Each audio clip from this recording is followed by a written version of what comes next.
여러분 안녕하십니까? 민주통합당 대선 경선 후보 합동토론회의 진행을 맡은 전남대학교 조정관 교수입니다. 지난달 25일부터 시작된 민주통합당의 대통령 후보 선출을 위한 경선 레이스가 이제 중반으로 접어들었습니다. 최대 승부처가 될 광주 전남의 순회 경선이 사흘 뒤로 예정되어 있어서 우리 지역의 선택에 전 국민이 관심이 모아지고 있습니다. 그래서 민주통합당 중앙당 선거관리위원회 주관으로 광주 전남 방송 3사 합동토론회를 마련했습니다. 민주당의 대통령 후보는 광주 전남에서 뽑는다. 이것이 두 번의 민주정부를 탄생시킨 우리 지역민의 자부심인데요. 앞으로 2시간 동안 펼쳐질 토론을 보면서 어느 분을 선택할지 여러분이 판단해 주시기 바랍니다. 광주 전남 지역민의 선택을 받으려는 4명의 후보가 나오셨습니다. 민주통합당의 대통령 경선 후보 4분 어서 오십시오. 예, 후보들의 긴장감이 스튜디오에 팽팽하게 감돌고 있네요. 이런 긴장감을 풀어주고 각 후보들을 응원해줄 지지자들도 방청석에 함께했습니다. 안녕하십니까? 후보님들이 좋은 토론을 하실 수 있도록 표정과 웃음으로 응원해 주시기를 부탁드립니다. 오늘 토론은 크게 3단락으로 나누어져 있습니다. 청문회 방식의 후보자 간 검증 토론, 후보자가 토론 주도권을 가지는 주도권 토론, 후보자들이 함께 의제를 토론하는 후보자 간 자유 토론입니다. 그리고 시간 운영에 따라서 예비 질문이 추가됩니다. 활발한 토론을 부탁드립니다. 민주통합당의 대통령 후보로 나선 4분이 과연 어떤 약속으로 앞으로 어떤 국가를 만들겠다고 하고 있는지 먼저 준비된 화면을 보시겠습니다. 함께 보시죠.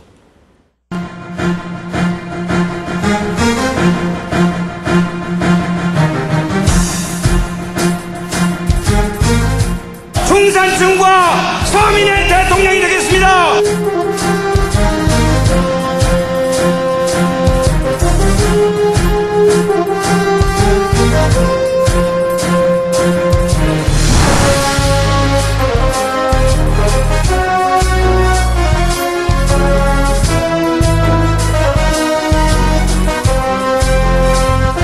반드시 정강조치로 민주진보 정권을 세워내겠습니다, 여러분.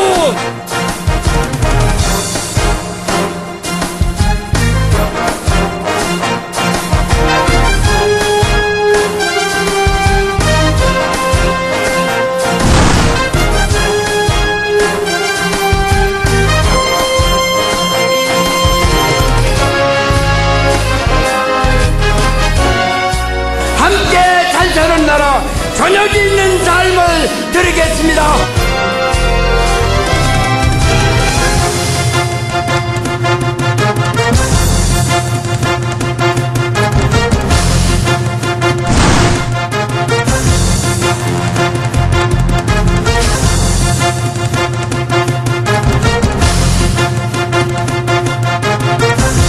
민주당의 세 번째 대통령이 돼서 여러분의 영광이 되겠습니다.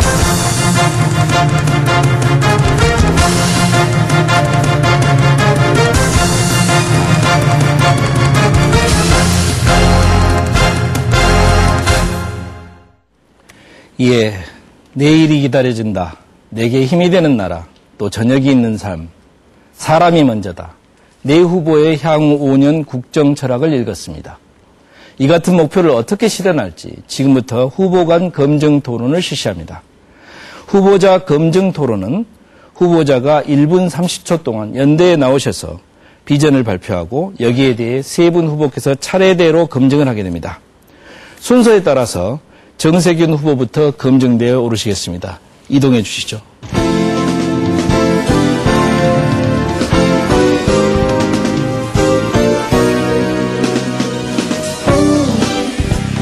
예, 시작이신 만큼 더 긴장이 많이 되실 것 같습니다. 예. 이제부터 1분 30초 동안 정세균 후보의 국가 경영 구상을 듣겠습니다. 두 번의 태풍 피해 깊이 위로드립니다. 광주 전남 시도지사, 시장, 군수들을 도와서 조속히 복구하겠습니다. 저는 김대중 대통령으로부터 정치를 배웠습니다.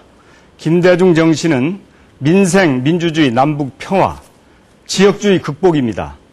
이 과제는 여전히 유효하고 차기 정부의 주요 국정 과제가 돼야 될 것 같습니다. 민생이 무너지고 있습니다. IMF 때보다 더 힘들다고 합니다. 가장 큰 문제는 빚입니다. 국가부채 1000조, 가계부채도 1000조입니다. 그래서 저의 대표 공약이 빚 없는 사회입니다. 이를 위해서 저는 분수경제를 통해서 경제민주화를 이룩하겠습니다. 공동체 복지로 더불어 잘 사는 대한민국을 만들겠습니다. 남북한의 실질적인 경제통일 시대를 열겠습니다. 학벌 중시 학력사회를 근본적으로 개혁해서 사교육 없는 세상을 만들겠습니다. 존경하는 광주 전남 시도민 여러분, 이제 호남 후보 불가론을 극복해 주십시오. 능력과 정책, 비전으로 평가해 주십시오. 저 정세균을 선택하셔서 이곳 광주에서 역동적인 선거혁명을 만들어 주실 것을 간곡히 호소드립니다. 감사합니다. 네, 잘 들었습니다. 감사합니다. 이제 순서에 따라서 김두관 후보께서 1분간 질문하시겠습니다. 정세균 후보께서는 분수경제론을 주장하셨고 또 가계부채나 국가부채에 대한 많은 걱정을 해주셨습니다. 우리 서민들 입장에서 보면 은행 대출 내기가 매우 어려운 게 현실인데요. 최근 감사원 감사 결과에 의하면 학력 수준이 낮다라고 대출도 잘 안 해주고 또 대출을 해줬더라도 고액 이자를 받았습니다. 그래서 우리 서민들께서 매우 분노하고 있는데 이 현안과 관련해서 우리 정세균 후보께서는 대행 공익은행을 만들어서 서민들이 좀 편리하고 또 싸게 대출받는 그런 은행을 만들겠다 이렇게 약속을 하셨습니다. 저는 이 공익은행을 설립하기도 쉽지가 않고 또 설립하더라도 운영이 쉽지 않기 때문에 오히려 저는 이것을 대행할 수 있는 기관이 저는 농협이라고 생각을 합니다. 그래서 제가 군수 때 보니까 농협이 제 기능을 못해서 농협 개혁이 더 우선이 아닌가 이런 생각을 갖게 되는데 농협이 공익대출 대행은행을 대신하는 게 어떤가 싶어서 그 점에 대해 좀 묻고 싶습니다. 우선 IMF 외환위기를 맞고 많은 은행이 문을 닫았습니다. 그리고 소위 말하는 빅4 큰 은행들이 지금 우리나라 이 대출 금융시장을 거의 석권하다시피 하고 있는데 이 은행들의 문턱이 너무 높아서 도저히 이대로는 안 되겠다. 뭔가 대책을 세워야 되겠다고 해서 제가 이 공익은행 안을 내놓았습니다. 물론 기존에 있는 금융기관들이 잘 해주면 또 새로 금융기관을 세울 필요가 없다 이렇게 볼 수도 있겠습니다만은 잘 아시다시피 농수축협 오랫동안 우리 농민들과도 함께 해오고 서민금융기관 역할을 했습니다만은 부족함이 많았고 또 빅4 큰 은행들을 개혁해야 되기 때문에 그들을 개혁하기 위해서는 누군가 경쟁자가 나와서 그들의 잘못된 것을 고치는 노력을 해야 되기 때문에 저는 이 공익은행이 꼭 필요하다고 판단했습니다. 예, 다음으로는 손학규 후보의 질문 1분 드리겠습니다. 예, 우리 정세균 후보께서도 그 교육 문제 또 청년 문제에 대해서 관심이 많은 것으로 알고 있습니다. 이제 고등학교 졸업하면은 이제 다 교육시켰다 옛날엔 그랬었는데 이젠 시작이 돼 있습니다. 등록금은 비싸고 취업 준비금도 필요하고 앞으로 결혼 비용도 필요하고 요즘 젊은들이 연애, 결혼, 출산을 포기하는 3포세대다 이렇게 있습니다. 이 청년들을 위한 그 대책이 필요합니다. 그래서 저는 청년연금이라고 하는 구상을 내놨는데요.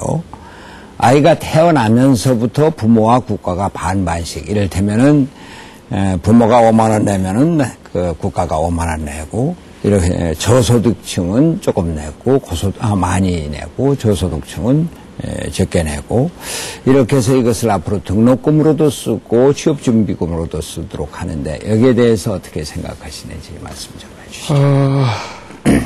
뭐 국가가 부담할 능력이 있으면 노령연금도 그렇고 청년연금도 그렇고 취약계층을 도울 수 있는 많은 연금을 만드는 것이 좋지요.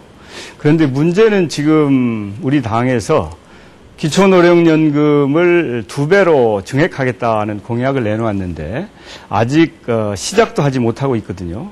그래서 우리 청년들을 위해서 이런 제도를 도입하는 것은 대단히 좋은 발상이긴 한데 현실적으로 청년들보다는 노인 세대가 더 급하지 않나 저는 그런 생각을 하고 있고요. 그래서 순차적으로 급한 문제부터 불을 끄고 나서 좀 형편이 되면 청년들을 위한 그런 대책도 세우는 게 좋겠다는 생각이고, 이 연금보다는 저는 반값 등록금이라든지 또 빚 없는 사회 같은, 그래서 이 소득을 늘려주는, 일자리를 만드는 이런 일이 우선이라고 생각합니다.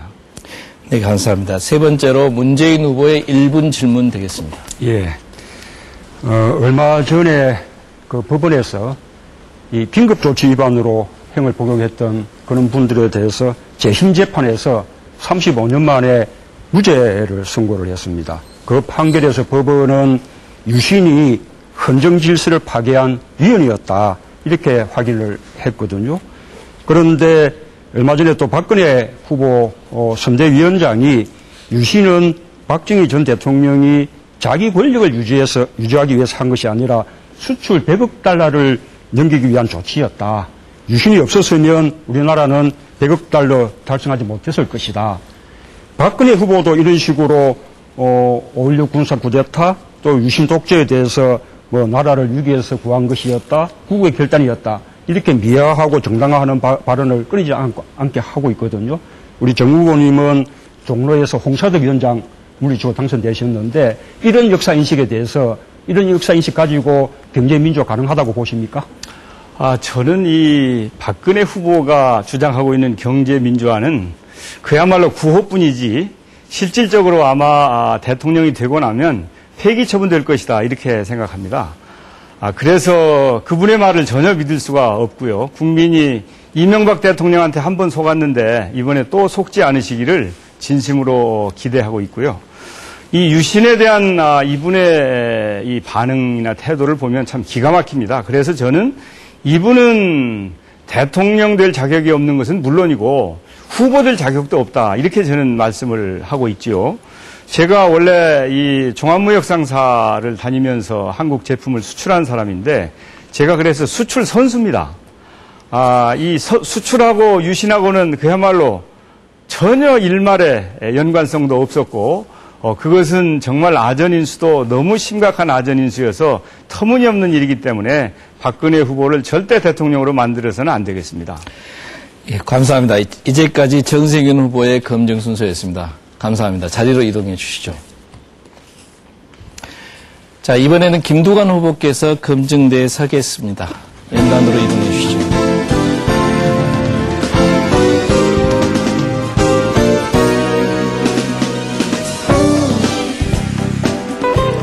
그 자리에 서시면 상당히 긴장이 많이 되실 것 같은데요. 네. 예, 앞으로 김두관 후보의 5년간의 비전을 제시해 주시길 바랍니다. 존경하는 강주 전남 시도민 여러분, 국민 아래의 김두관입니다. 우리 국민 98%가 신분 상승이 어렵다고 합니다. 정말 서민들 꿈과 희망을 잃어가고 있습니다. 꿈과 희망을 잃어가고 있는 우리 국민들에게 비가 올 때 우산 같은 대통령이 되고 꿈과 희망을 돌려드리고 싶습니다. 김두관의 미래 비전은 비전 3080입니다. 강력한 계획과 성장을 바탕으로 국민소득 3만 불 시대를 8천만 한민족과 함께 열어가겠습니다. 저는 정치적 특권, 경제적 특권 모두 없애겠습니다. 한반도 평화를 바탕으로 북한, 중국, 러시아를 잇는 북방경제권의 틀을 만들어 내겠습니다. 저는 작은 정부 대신 정부가 국민의 복지를 더 많이 책임지는 큰 정부를 지향하겠습니다. 향후 10년 동안 복지 지출을 2배로 늘리겠습니다. OECD 평균 수준인 GDP 대비 20%까지 확대할 계획입니다. 그래서 우리나라를 정의로운 복지국가로 만들겠습니다. 특권과 반칙을 없애고 중산층과 서민의 나라를 저 김두관이 국민 여러분들과 함께 만들겠습니다. 기호 2번 김두관과 함께 새로운 대한민국을 만들어 주십시오. 감사합니다. 감사합니다. 검증 질문을 시작하겠습니다. 손학규 후보 순서입니다. 김두관 후보도 경제민주화에 대해서 많은 관심을 갖고 계신데, 경제민주화, 그러면 우선 재벌개혁을 얘기를 합니다만, 빼놓을 수 없는 것이 금융민주화라고 생각이 됩니다. 금융구조의 건전성과 공공성을 회복하는 것이죠. 최근 저축은행 사태에서 보듯이 금융기관 자체가 투기적인 영업행위를 하거나 비리, 또 관리감독체계 미비로 많은 서민들이 피눈물을 흘리고 있습니다. 금융시스템의 안정성과 공공성을 담보하기 위해서 법체계 전반을 재검토하고 금융감독당국이 정책당국과 분리가 되도록 해야 할 것이고, 그렇게 해서 독립성을 보장을 해야 될 것입니다. 금융소비자 보호를 전담하는 금융소비자 보호기구를 설립해야 된다고 보는데, 금융민주화에 대한 우리 김두관 후보의 의견을 듣고 싶습니다. 경제민주화와 관련해서 가장 중요한 것은 역시 재벌개혁이고 또 노동의 기본권 강화라고 생각을 합니다. 또 지금 방금 손학규 후보께서 말씀하신 금융의 공공성 강화도 매우 중요하고요. 지난번 저축은행 사태 때 얼마나 많은 우리 서민들께서 피해를 봤습니까? 특히 부산 지역은 부산 전체 인구의 한 10% 정도 되는 33만 명이 부산의 저축은행을 활용을 했었고, 또 그 피해자들이 한 3만 2천 명 정도 됩니다. 그래서 지금도 여전히 문제가 되어 있고요. 그 부분에 대한 변론을 맡았던 우리 문재인 후보께서 법무법인, 부산 법무부인 대표 변호사로 있는 그 법인에서 저축은행을 변론하는데 한 59억 정도 이렇게 그 변호사 수임을 해서 지금 여전히 많은 국민들께서 의심을 하고 있는 부분이 있는데, 저는 금융감독원이 제대로 감독 기능을 못했다라고 저는 생각을 합니다. 그래서 금융감독원의 감독 기능과 정책 기능을 분리하는 게 하나의 대안이다 생각을 하고 있습니다. 네. 다음 순서는 문재인 후보의 질문 순서입니다. 예. 저축은행의 부실채권 회수 민사소송을 담당했을 뿐이지 저축은행 비리 사건을 배제한 바 없다는 말씀을 드리고요. 이번에 태풍 피해가 심각하지 않습니까? 예. 특히 우리 전남이 더 심각한 것 같습니다. 저도 며칠 전에 나주에 태풍 피해 지역 가서 자원봉사를 했습니다만, 벼나 가수작물 또 비닐하우스 작물 피해가 심각하거든요. 추석 추락이 앞두고 참 이렇게 마음이 아팠습니다. 이 유일한 제대로 보상할 수 있는 방법이 특별재난지역으로 선포하는 건데, 지금 특별재난지역 이 법적 요건을 보면 공공시설 피해를 기준으로 하고 있어서 여러 가지 어려움이 있거든요. 네. 이거 좀 요건을 개정해야 된다고 생각을 합니다만, 우선은 개정하기 전이라도 이 특별재난지역에 준하는 그런 어떤 그 정부의 지원이 필요할 것 같은데, 이에 대해서 어떻게 생각하시는지 부탁드립니다. 제가 사항을 확인해 보기로는 고흥군이 특별재난지역으로 아마 지정이 된 것 같고요. 특별재난지역은 공공 전체 한 80억 이상 이렇게 피해가 나야만이 가능하기 때문에, 그렇게 피해가 안 난 곳은 지원받기 힘듭니다. 그래서 저희들 행정안전부에서 이 특별교부세라는 걸 가지고 있습니다. 그래서 이런 부분에 좀 적극적으로 지원을 하고요. 저는 최근 특히 가수농가들 현장을 가봤습니다만은 배라든지 사과가 출하를 곧 앞두고 이렇게 떨어져서 농민들께서 굉장히 시름이 많으신데, 이런 가수 품목도 농작물 재해보험에 들어서 적절한 보상을 받을 수 있도록 해야 되지 않을까 싶고요. 또 특히 이렇게 농작물이 피해를 받으면 그 시장에서 굉장히 농산물 가격이 올라가기 때문에, 또 굉장히 언론에서는 농업 문제에 대해서 많은 지적을 하시는데, 저는 이런 가격 조절도 아까 말씀드린 농업에 비해서 좀 적극적으로 해 주셔야 되지 않을까. 제 기능을 못하고 있어서 좀 안타까울 뿐입니다. 예, 다음은 마지막으로 정세균 후보께서 질문하실 차례입니다. 네, 김두관 후보께서는 계층 이동이 자유로운 그런 사회를 말씀을 하셨어요. 예. 저도 이제 개천에서 용나는 세상을 다시 만들어야 되겠다는 생각을 하고 있는데, 지금 극심한 양극화 때문에 계층 이동은커녕 그 중산층 공백 상태를 초래하고 있는 게 현실이거든요. 실질적으로 이 승자 독식의 사회입니다. 학력과 지역 차별이 엄존하고 본인의 능력과 상관없이 주어진 조건이 성공과 좌절을 결정하고 있는데 김 후보의 주장처럼 그 모병제를 시행하는 것 정도로 이걸 풀어갈 수 있겠는가? 저는 그거 가지고는 안 된다고 생각해요. 그래서 계층 이동이 자유로운 사회에 대한 김 후보의 구체적인 구상이 무엇인지, 실질적으로 이 중산층은 서민층이 되고 서민층은 빈곤층으로 전락했는데 어떻게 이 문제를 해소할지 한번 구체적인 방안을 말씀해 주십시오. 제가 최근에 신삼균주의를 발표한 바가 있습니다. 지역균행, 사회균행, 남북균행 이런 주장을 했었는데요. 특히 남북균행과 관련해서 제가 선제적 군축을 통해서 한반도의 평화체제를 구축을 하고 또 한반도 평화체제를 구축하려고 그러면 선제적 군축과 모병제가 필요하고 또 모병제가 가난한 사람들만 군대 가는 거 아니냐 이런 오해를 하고 계시지만 우리가 보통 경찰관이나 소방관 지원을 가난한 사람들만 간다 이렇게 이야기를 하지 않듯이 오히려 어려운 계층에서 계층 이동을 할 수 있는 사대가 될 수 있다 이런 주장을 한 바가 있고요. 특히 저는 양극화를 극복하지 않고서는 계층 이동이 자유롭게 될 수 없다는 생각을 갖고 있습니다. 그래서 저는 양극화를 극복하는 데 있어서 가장 중요한 것은 중소기업을 획기적으로 육성하고 지원하는 거라고 그렇게 생각을 합니다. 그래서 저는 중소기업에 대한 많은 관심을 갖고 있고 또 중소기업을 어떻게 활성화할 것인가에 대한 많은 정책적 고민들을 하고 준비를 하고 있습니다. 예, 김두관 후보의 검증 순서가 끝났습니다. 자리로 이동해 주시오. 감사합니다. 예. 이제 다음은 손학규 후보, 세 번째 손학규 후보의 차례입니다. 연단으로 이동해 주십시오.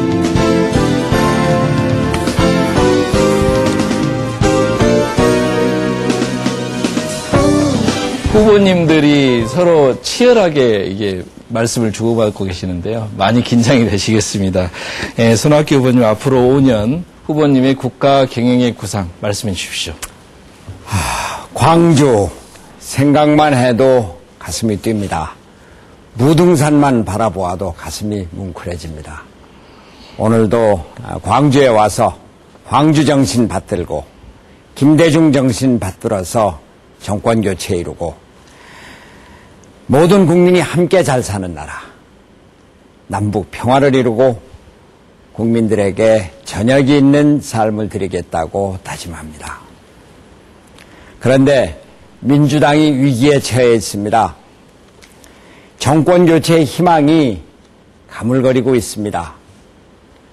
민주당 경선이 실종되고 있습니다. 민주당 경선이 2부 리그로 전락하고 있습니다. 언론도 관심 바뀝니다. 투표율도 50% 이하로 떨어졌습니다. 연설회도 하기 전에 경선은 끝나고 정체 모를 무더기 모바일 세력이 작전 속에 민심과 당심을 처절하게 짓밟히고 있습니다. 민주주의의 본향 광주 전남에서 민주당의 모태 이곳 광주 전남에서 민주당을 살려주십시오. 친노 패권 세력의 모바일 작전에서 민주주의를 구출해 주십시오. 저 손학규가 하겠습니다.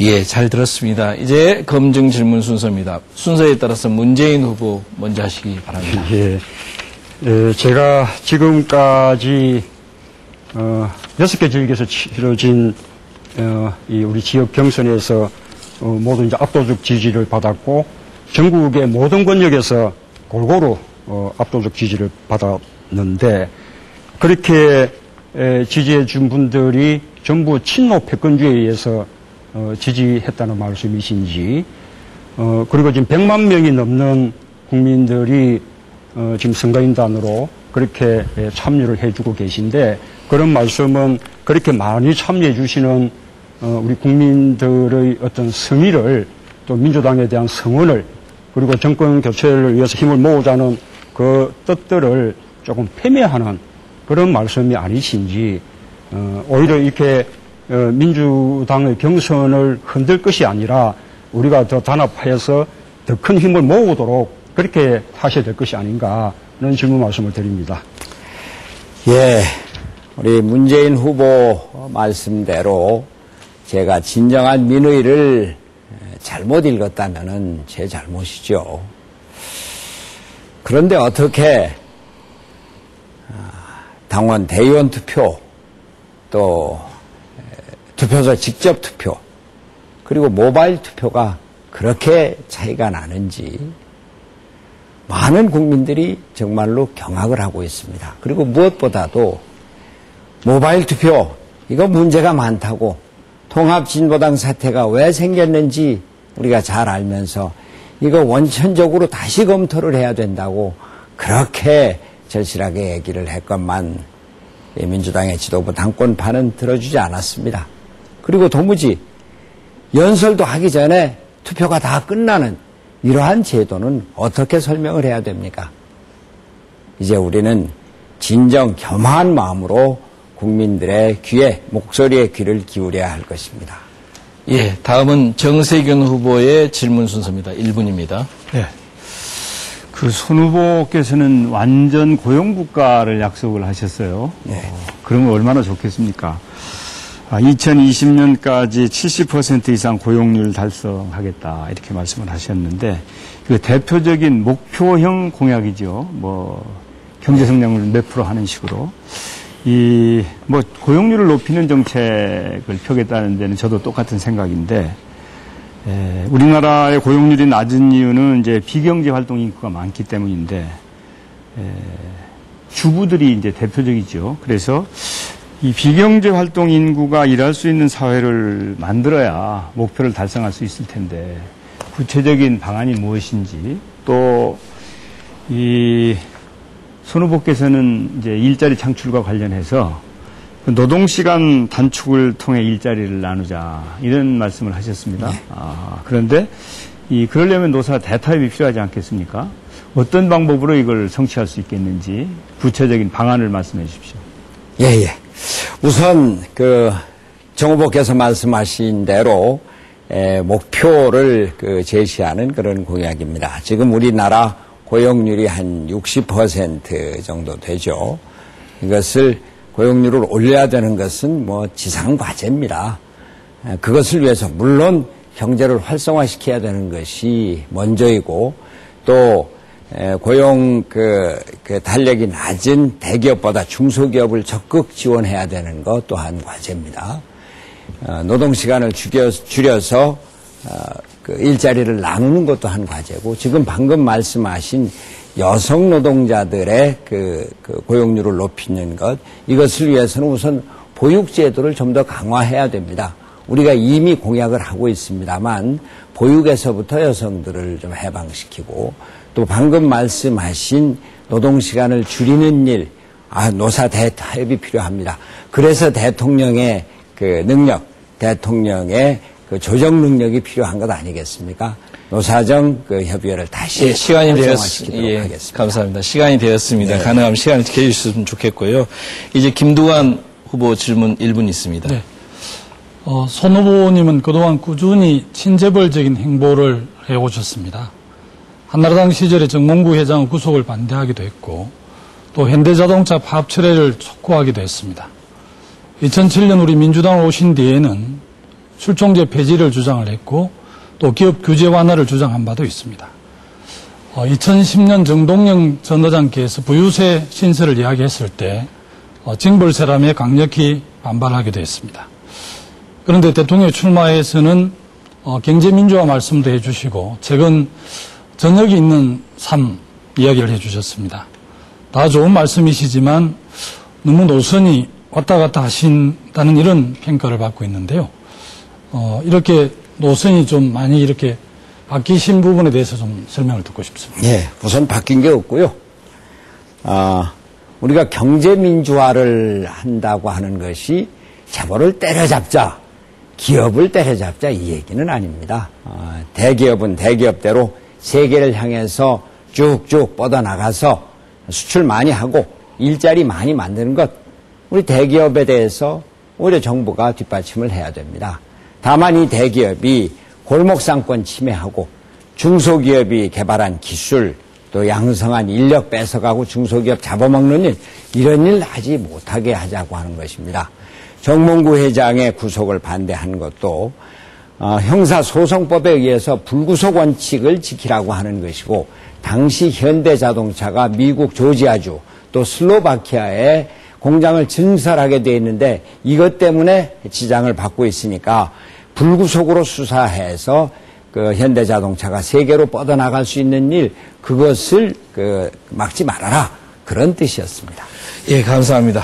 손학규 후보의 순서가 끝났습니다. 자리로 돌아가 주시고요. 이제 마지막 검증대에는 문재인 후보님께서 나오시겠습니다.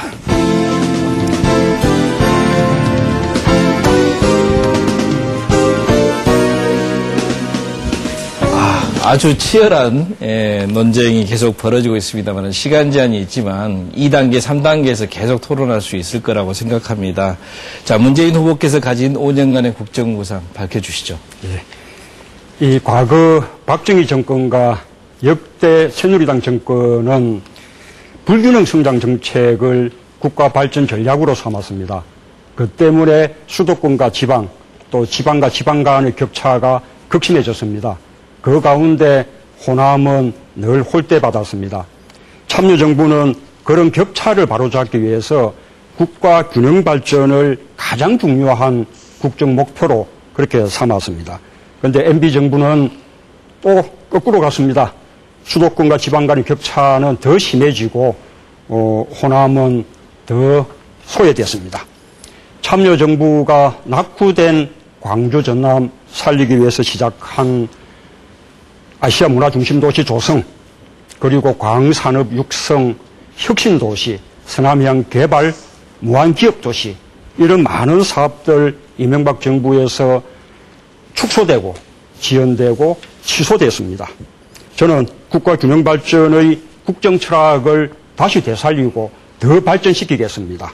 참여정부가 시작한 사업들을 제대로 마무리하는 것은 물론이고 광주에 상품거래소를 설치하고 서남해안을 신재생 에너지 산업의 거점으로 만드는 등 새로운 성장 동력을 마련하겠습니다. 지방의 관점을 가진 사람만이 지방을 살 수 있다. 서울에서는 지방이 보이지 않는다라는 말씀을 드립니다. 예, 감사합니다. 이제 검증 질문 순서입니다. 정세균 후보께서 1분간 하시겠습니다.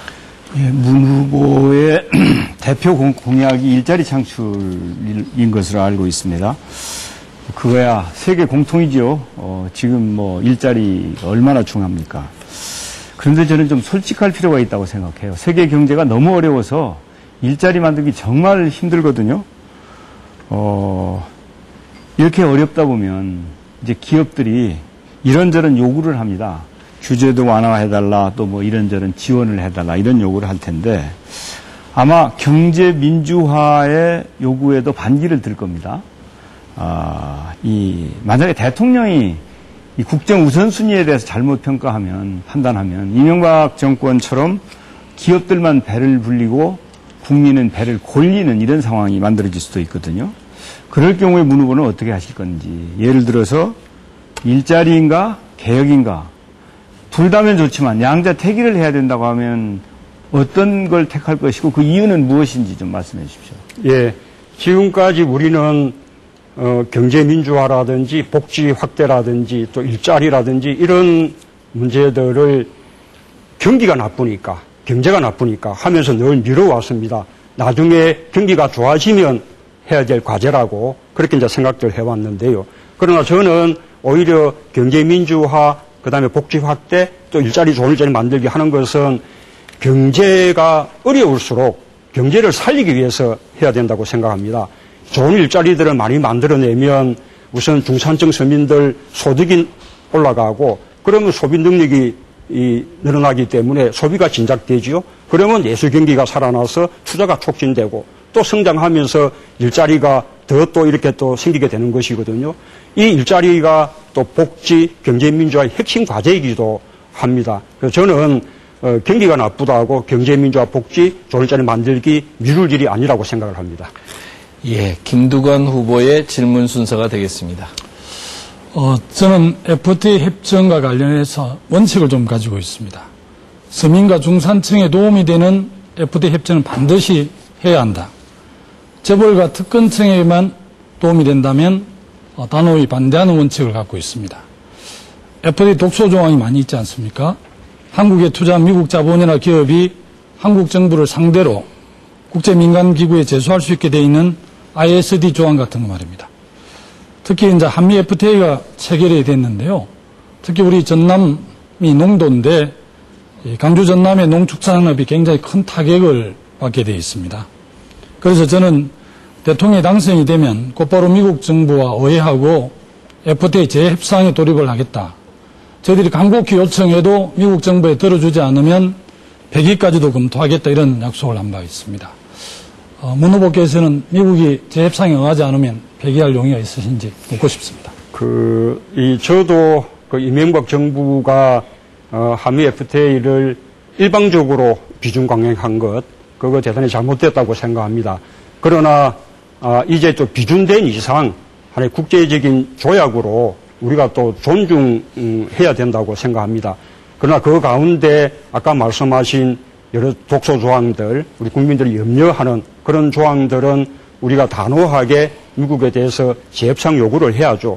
그 재협상 요구가 국제적인 기준으로 봐서 합리적이고 정당하다면 저는 미국이 거부할 수 없다고 생각합니다. 우리가 당당하게 요구할 수 있죠. 우리가 타결 이후에 기준 전에도 미국이 우리를 상대로 재협상 요구를 해와서 우리가 응한 바가 있습니다. 하물며 우리 한미 FTA 내용 속에도 이 다른 나라가 재협상 요구를 할 수 있게 되어 있거든요. 당당하게 요구하고 미국이 응하도록 그렇게 우리가 외교적 노력을 다해야 된다고 생각을 합니다. 예, 세 번째로 손학규 후보의 1분간 질문 순서입니다. 지난 토론에서 문재인 후보는 대북 송금 특검 피할 수 없었던 일이다.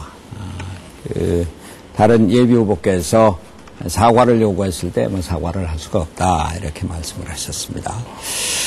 저는 예나 지금이나 대북 송금 특검은 잘못된 일이라고 생각을 하고 있는데요. 참여정부의 대북 송금 특검은 결과적으로 초기 남북관계 진전에 상당한 피해를 주었고 또 정치 사회에서도 남북관계 발전의 장기론적으로도 많은 저해 요소가 됐다고 생각합니다. 국민 분열을 가져오기도 하고 김대중 대통령은 이것으로 큰 상처를 받으셨고 지금도 대북 특검에 대해서 똑같은 입장을 갖고 계시는지. 예, 제가 여러 번 말씀드렸습니다만 일은 김대중 대통령님이 남북 관계를 풀어나가기 위한 특단의 조치였거든요. 그것을 통해서 6.15 정상회담이라는 사상 첫 남북 정상회담이 열릴 수 있었고 남북 관계가 획기적으로 발전했습니다. 따라서 그에 대해서 수사를 한다는 것은 저는 바람직한 일이 절대 아니었다고 생각합니다. 그 점 때문에 우리 호남 지역에 상처를 준 점에 대해서는 사과를 드립니다. 그러나 분명히 말씀드리고 싶은 것은 노무현 대통령도 절대로 하고 싶어 하지 않았던, 피하고 싶었던 그런 일이었고 또 참여정부는 김대중 정부의 햇볕 정책을 고스란히 다 개성한 거 다 잘 알고 계시지 않습니까? 저는 이명박 정부의 햇볕 정책 또 참여정부의 대북 정책 그것을 그대로 이어가면서 더 발전시켜 나갈 것입니다. 저의 대북 정책 이미 공약으로 발표했습니다만 잘 증명하고 있다고 생각을 합니다. 예, 문재인 후보의 검증 순서를 마지막으로 이제 검증 토론이 끝났습니다. 자리로 돌아가시죠. 예. 민주통합당 대통령 후보로서 제시하는 앞으로의 비전, 후보자 간 치열한 검증이 펼쳐졌습니다. 이제 보다 본격적인 후보자 주도권 토론으로 들어갑니다.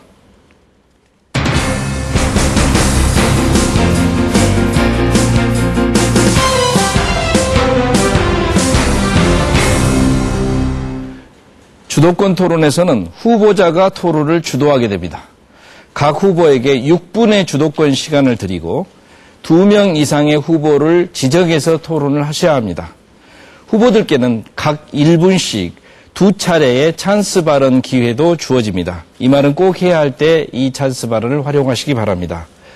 순서에 따라서 먼저 김두관 후보께 6분의 주도권 토론을 드리겠습니다. 저는 문재인 후보 그리고 손학규 후보에게 질문을 하겠습니다. 문 후보께서는 총선과 지방선거 등에서 국민과 당의 거듭된 요구에도 불구하고 출마를 하지 않았습니다. 2004년 부산 지역 총선, 양산 보궐선거, 김해 보궐선거, 부산 시장 선거에서 정말 문 후보의 출마를 절실히 요청을 했지만 거절을 했습니다. 그리고 4.12 총선은 당선 가능성이 높아지니까 부산에 출마를 했는데요. 그것도 부산의 심장이 아니라 가장 우리 진영에 봤을 때 조건이 좋은 부산 사상에서 출마를 했습니다. 불리하면 빠지고 유리하면 나서고 이것이 저는 노무현 정신의 정면으로 배치된다고 생각을 합니다. 이 점에 대해서 후보께서는 어떤 생각을 갖고 계신지 듣고 싶습니다. 예, 저는 김두관 후보님이 일찍부터 이렇게 정치에 참여하신 거 높이 평가를 합니다만, 그러나 이 사회에 대한 어떤 기여라든지 또 정치 발전에 대한 기여가 이렇게 정치를 직접 하는 것만은 아니라고 생각을 합니다. 이 정치 말고는 다른 길이 없는 것처럼 그렇게 생각할 일은 아니라고 생각을 하고요. 그리고 제가 그때 정치하지 않을 때 출마하지 않았던 것이 비난받는 이유를 저는 도저히 알지를 못하겠습니다. 이 사상은 제가 유리해서 출마한 것이 아니라 아시다시피 우리 부산 경남 너무 어렵습니다. 지난번 총선에서 경남도 전패하지 않았습니까? 이 아주 강한 부산 경남의 지역주의 벽을 뚫어내고 우리가 민주당 간판으로 그래도 몇 석이라도 건지기 위해서 우리가 잘 알겠습니다. 제가 낙동은 벨트라고 하는 지역에 집중했던 것이죠. 예. 나름대로 성과가 있었다고 생각을 합니다. 예, 제가 주도하는 거니까요. 저는 어쨌든 낙선될 줄 뻔히 알면서도 당과 우리 국민의 요청이라면 마다하지 않았습니다. 남해 아동 제 고향에서 국회의원 3번 낙선하고 또 도지사도 어렵게 3번 만에 이렇게 당선이 됐습니다. 김대중 노무현 정신은 민주주의를 지키기 위해서 국민과 당원들이 명령할 때 유불리를 따지지 않고 저는 행동하는 것이라고 그렇게 생각을 합니다. 그런 의미에서 김두관이 적어도 진짜 노무현 정신의 계승자라고 제가 강주 전남 시도민 여러분께 감히 좀 주장을 하고 싶습니다. 문 후보에 또 묻겠습니다. 2006년 문 후보님은 부산 지역 기자들에게 부산 출신 인사 우대, 에이펙 정상회담 개최, 북한 재개발 등 정부로서 할 수 있는 것은 다 했다라고 이렇게 말씀하시면서 부산 시민들이 노무현 정부를 부산 정권을 안 받아들인다 이런 발언을 했습니다. 이른바 부산 정권 발언을 해서 상당히 호남 분들에게 충격을 주었는데요. 왜 이런 발언이 나왔으면 이 발언이 지역주의를 조장하는 게 아닌가 그런 생각이 드는데 어떻게 생각하십니까? 저는 우리 김두관 후보님께서 누구보다 잘 아실 것 같은데 우리 부산 경남의 지역주의는 늘 새누리당 편 지역주의지 않습니까? 그 지역주의가 조장되면 덕을 보는 것은 새누리당이고 우리가 늘 피해를 보는 것이죠. 부산 경남에서 지역주의를 조장해서 덕을 보고자 할 리가 있겠습니까? 부산 경남의 지역주의를 비판했던 거죠. 비정상적인 지역주의를 비판했던 발언이라는 것은 아마 아실 것 같고 다만 그때 어쨌든 선거 때 제가 부산 정권이라는 그런 표현을 썼던 것은 사실이고 그것도 선거라는 예민한 시기에 그 때문에 우리가 다른 지역 분들에게 좀 상처를 주고 또 우리 쪽 후보들에게 이런저런 부담을 주었다면 그 점에 대해서는 제가 사과 말씀드린다는 말씀을 여러 번 드렸습니다. 알겠습니다. 예, 그 정도로 정리하고요. 우리 손학규 후보에게 질문을 드리겠습니다. 아까 발언에 이어서 계속 질문을 드리겠습니다. 경기도지사 시절 경기도 공공근로 노동자들의 요구 조건도 예면을 했고 또 환경미화원들의 도청 앞 농성 투쟁 천막을 강제 철거하기도 했습니다. 현대자동차 노조를 기종 노조라고 비판하기도 했는데요.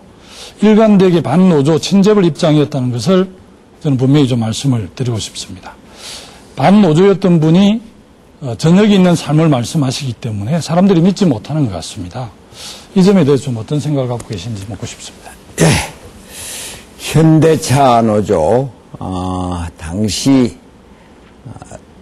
울산의 중소기업들, 또 비정규직 노동자들, 중소기업의 노동자들, 정말 살기가 힘들어졌습니다. 아우성이 대단했습니다.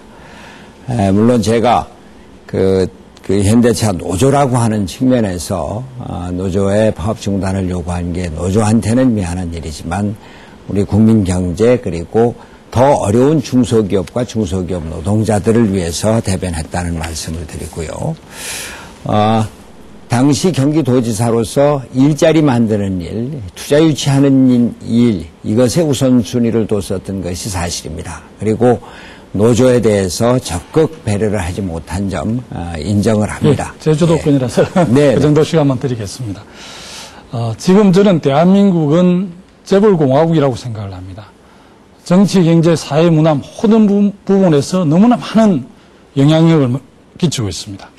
저는 삼성개혁, 재벌개혁이 안 되면 우리 손학규 후보께서 말하는 저녁이 있는 삶은 감이 없다라고 생각을 합니다. 정말 우리 민주당 정권, 경제민주화 반드시 성취해야 될 역사적 과제라고 생각하고 있습니다. 고맙습니다. 김두관 후보의 주도권 토론이 끝났습니다. 다음은 손학규 후보가 6분간 주도권을 갖고 진행하는 토론입니다. 예, 우선 문재인 후보께 말씀드리겠습니다. 제주도에서 첫 번째 투표 결과가 12,000대 2위가 4,000 나왔습니다. 그 예상하셨습니까? 예상 못했습니다. 예상 못하셨어요? 예. 어떻게 그렇게 됐다고 생각되십니까? 저는 뭐 제주뿐만 아니라 우리 이 손학규 후보님께서 제2고향이라고 하시는 강원도에서도 또 우리 정세경 후보님 계시는 또 전북에서도 예. 제가 1위 했던 게 참 뜻밖이었다고 예. 생각합니다. 예. 저는 그 뭐 정도로 하고요. 그만큼 이제 자발적인 시민들의 참여가 많았던 덕분이라고 그렇게 생각합니다. 그런데 울산에서는 2위하고 5대3, 강원도에서는 3대2, 충북에서는 8대7, 전북에서는 8대5, 어제 인천에서는 6대3 이렇게 나왔어요. 어떻게 유독 제일 처음 시작하는 제주도에서 12,000대 4,000, 6대2, 3대1 그게 나올 수 있었는지 한번 혹시 이게 어떻게 된 건가 좀 생각해 보지 않으셨습니까? 예, 그냥 간단하게 아마 이 제주 경선에서 우리 후보 진영에서 이제 우세를 예측하신 분들도 많고 언론도 그렇게 예측했던 것 같습니다. 예, 하여튼 본인이 선거인단을 많이 모집했다는 거죠. 저는 그만큼 그게 흡수가 많았다. 예. 그 이유라고 생각을 됐습니다. 합니다. 예. 그런 데 대해서 좀 진실을 규명을 해야 되겠다. 뭔가 이상하다. 그렇게 해서 경선 구조나 또 경선의 운영에 대해서 문제 제기를 했을 때 문재인 후보는 이게 다 분열이다. 다 지나간 일인데 왜 그러느냐. 근데 그 진실을 규명을 해야 된다고 하는 이런 것을 상당히 외면을 했습니다. 그런데 그런가 하면은 대북 송금 특검과 관련해서 신동아 2003년 4월 문재인 후보 인터뷰에 대북 특검 송금 특검 어느 선에서 마무리되는 것이 바람직하다고 봅니까? 그러니까 근본적으로 다 규명해야 됩니다. 책임 있는 인사들은 지위 고하를 막론하고 응분의 책임을 져야죠. 이렇게 말씀하셨어요. 그리고 김대중 대통령도 그 대상에 포함되는 겁니까? 하는 질문에 하지만 유감스럽게도 관여한 바 있는 것으로 드러나면 그에 대한 책임은 져야죠. 이렇게 말씀을 하셨습니다. 진실을 규명하는 데 대해서 한쪽에서는 부정을 하고 또 김대중 대통령과 관련해서 규명하고 책임져야 된다. 이거 어떻게 설명을 하시겠습니까? 예, 대북 송금 특검은요. 저는 김대중 대통령도 이해하셨다고 생각합니다. 노무현 대통령이 돌아가셨을 때 김대중 대통령께서 내 몸의 절반이 무너진 느낌이다. 평생의 동지를 잃었다. 그렇게 한탄하시고 통곡하시지 않았습니까? 잠깐만요. 그건 딴 얘기고요. 이제 김대중 대통령이요. 대북 특검 그 직전에 잠깐만 제가 말씀을 드리니까 좀 말씀을 들으세요. 퇴임 열흘 전에 밤새도록 직접 쓰셨다고 하는 글입니다. 대국민 담화문에서 대북 특검을 중단해달라 이러시면서 남북 간의 긴장 완화와 국익 발전의 기회를 훼손하지 말도록 아량으로 협력을 아끼지 말아달라. 국익을 위해 각별한 정치적 결단을 내려주시기 바랍니다. 이렇게 대통령이 퇴임 열흘 전에 이렇게 호소를 하셨어요. 그런데 특검에 대해서 당에서 그렇게 거부권 행사해야 된다. 그런데도 결국 특검을 거부권 행사를 안 하고 그것을 그때 그럴 수 있다고 하더라도 지금까지도 문재인 후보는 그 점을 계속 변명을 하고 계세요. 바로 이것이 책임 있는 정치냐 하는 말씀입니다. 간단하게 답변해 주시죠. 예, 김대중 대통령님의 햇볕 정책을 제대로 발전시켜 온 것이 참여정부였고 노무현 대통령이었습니다. 오히려 그때마다 발목 잡고 방해해오고 비난해온 것이 오히려 우리 손 후보님께서 못 남고 계셨던 한나라당이지 않습니까? 지금 그 얘기는 하지 마시고요. 예, 손 후보님 주도권 토론인데요. 왜 사회자가 다른 분에게도 좀 하셔야겠습니다. 아니, 그건 사회자님 다른 분에게도 아닙니까? 시간이 지금 손학규 후보님 게 있으십니까? 왜 딴 사람한테 하라고 손학규 후보님 이제 1분밖에 남지 않으셨는데요. 룰을 지키셔야죠. 제가 하는 얘기니까요. 그거는 사회자가 손학규 후보님 1분밖에 남지 않으셨는데요. 다른 후보에게 질문을 좀 해주셔야 될 것 같습니다. 두 사람을 반드시 해야 되거든요. 우리 이런 책임을 회피하는 일, 또 문제를 회피하고 이 김대중 대통령의 대북 송금 특검에 대해서 자꾸 딴소리하는 거 이런 태도는 잘못됐다 하는 것을 다시 말씀을 드리고요. 우리 김두관 후보께 질문을 드릴 텐데 그 답변할 시간이 별로 없어서 어떡하죠? 제가 찬스 쓰겠습니다. 지금 우리 대통령의 막중한 과제의 하나가 남북관계 회복을 하는 것이고 또 우리로서는 김대중 대통령의 햇볕 정책을 개성 발전시키는 길입니다. 저도 남북 공동체와 한반도 평화체제를 동시에 손학규 후보님 짧게 해주시겠습니까? 한반도 경제시대를 열겠다고 밝힌 바 있는데 이에 대한 남북관계에 대한 구상을 말씀해 주시죠. 김두관 후보께서 찬스를 쓰신다고 하셨으니까 1분 드리겠습니다. 대북 송금 특검과 관련해서 좀 짤막하게 결론을 말씀드리면 그 문제 때문에 남북 관계가 3년 정도 경색이 됐습니다. 그래서 참여정부에서 노무현 대통령하고 김정일 위원장하고 정상회담한 게 거의 퇴임 1년 전에 이렇게 이루어졌거든요. 그래서 너무 이 햇볕 정책을 선기한 평화번영 정책이 14선언을 통해서 구현이 되는데 많은 어려움이 있었다는 좀 그런 아쉬움을 좀 먼저 말씀드리고요.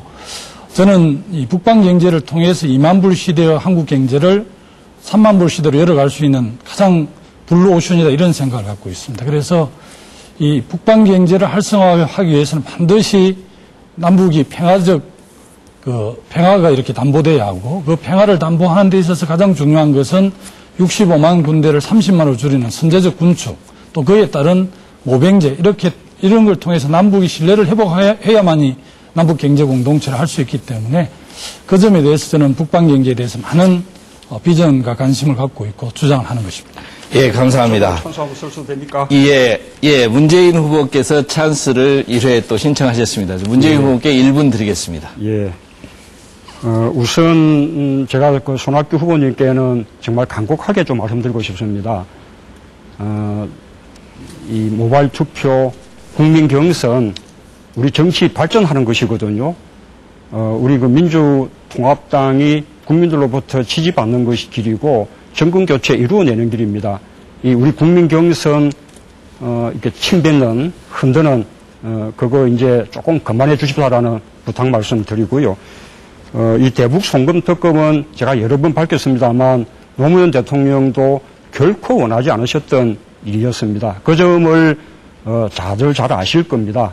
그리고 노무현 대통령님은 햇볕 정책을 개성 발전하기 위해서 많은 노력을 기울였고 또 성과를 많이 냈습니다. 저도 그 토대 위에서 다음 정부 임기 중에 남북 경제연합을 이루겠다. 그런 공약을 지금 드리고 있지 않습니까? 누가 김대중 대통령의 정신을 이어가고 있습니까? 감사합니다. 이제 세 번째로 문재인 후보께서 주도권 토론하실 시간인데요. 그 전에 제가 말씀을 드리겠습니다. 6분의 주도권 시간이기 때문에 최소한 한 2분 정도는 다른 후보에게 할당을 하셔서 4분, 2분이라도 좋으니까 다른 후보 답변할 수 있는 시간을 충분히 줄 수 있도록 후보들께서 좀 유의를 해 주셨으면 좋겠습니다. 자, 이제 세 번째 문재인 후보 주도권 토론 시작하십시오. 예, 김두관 후보님께 먼저 질문을 드리겠습니다. 집권하면 당장 내년부터 모병제 실시하겠다라고 그렇게 아주 역점을 두어서 공약을 하셨습니다. 선제적 병력 감축을 통해서 우리 지금 60만 명 좀 넘는 병력을 30만 명으로 줄이겠다라는 공약도 하셨고요. 이 모병제는 장기적으로 그렇게 가야 한다고 저도 공감을 합니다. 그러나 곧바로 그렇게 전면적으로 시행하는 것은 예산상 무리가 있거든요. 저는 점차 지원병을 늘려가는 어떤 과도기적인 단계가 필요하다고 생각을 합니다. 참여정부 때 유급지원병제 그래가지고 의무복무 기간을 마친 사람들은 자기 본인이 희망할 경우에 제대로 봉급받으면서 계속 근무할 수 있는 제도를 두었거든요. 그게 지금 이제 전문화사관제로 발달되어 있는데 그걸 더 늘릴 수도 있겠고 또 한편으로는 우리 지금 여군 비율도 그 미국에 비해서 한 10분의 1이나 되겠습니까? 아주 낮거든요. 이 여군 비율도 늘려나가고 이러면 모병제에 대한 중간 단계도 되고 청년 고용 문제도 해결하고 그렇게 저는 생각하는데 어떻게 생각하십니까? 예. 아마 문재인 후보께서는 5년이 너무 짧아서 이 모병제가 정착하기 좀 힘들지 않을까 이런 우려를 말씀해 주셨는데요. 대만이 이제 내년부터 전면 모병제를 실시하는데 한 11년 정도 걸렸습니다. 그래서 상당히 빠른 속도로 우리가 변화하고 있기 때문에 5년 정도면 충분하고요. 또 예산을 걱정하시는데 이제 35만 감군을 전제해서 모병제를 하기 때문에 그런 어려움이 없고요. 지금도 전체 12만 명이 장교와 부사관입니다. 월급 받는 군인인데요. 나머지 이제 사병 한 18만 명 정도를 월 200만 원 정도 지원을 하면 한 4조 정도가 이제 추가 비용이 듭니다만 35만 군대를 줄여서 남는 예산들이 많이 있기 때문에. 알겠습니다. 하나만 더 말씀드리면 예. 이게 이제 좋은 정책이라도 좀 시기가 있는 건데 예. 이 남북 관계가 조금 이렇게 좋아져서 국민들이 안보에 걱정하지 좀 않는 시기 그런 시기라면 또 모르겠는데 지금은 남북 관계가 가장 험악한 시기거든요. 좀 시기상으로도 지금 말씀하시는 것은 좀 이러지 않냐는 생각을 합니다만. 예, 좀 심리적으로는 천안함 사건도 있었고 연평도 포격도 있었기 때문에 감군을 하는 게 굉장히 위축될 수 있는데요. 실제 지금은 병력전이 아니라 기술전, 첨단 무기, 또 경제력이 뒷받침되는 현대전이기 때문에 오히려 모병제가 이제 군사 강국들이 다 채택하고 있는 것이고 실제 모병제를 해야만 훨씬 더 강군이 될 수 있다는 생각을 갖고 있기 때문에 약간 예. 심리적인 갭이 있는 것 같습니다. 알겠습니다. 예. 저도 큰 방향은 공감하니까요. 예. 적어도 다음 정부 동안에는 이 모병제에 관한 논의도 좀 활발해질 수 있도록 제가 남북 관계를 획기적으로 그렇게 개선하겠다는 말씀을 우선 드립니다. 예. 우리 손학규 후보님께 질문을 드리겠습니다. 예. 이 노동시간 단축을 통해서 일자리를 많이 늘리겠다라는 공약하셨거든요. 예. 저도 똑같은 공약하고 공감을 합니다. 실제로 지금 우리 노동법에 정해져 있는 주 52시간, 이 법정 노동시간만 지켜도 한 70만 개 일자리가 늘어난다고 하지 않습니까? 저도 그 방향으로 가야 된다고 생각하고 특히 이제 제조업 분야가 가능하다고 생각을 합니다. 이번에 현대자동차가 노사 간에 주야 2교대에서 지금 주간 2교대로 그렇게 이제 합의를 했거든요. 노동자들이 신나 노동에서 벗어난 것은 참 좋은 일인데 그렇게 2교대로만 이렇게 바꾸는 것만 가지고는 일자리가 더 늘어나지 않지 않습니까?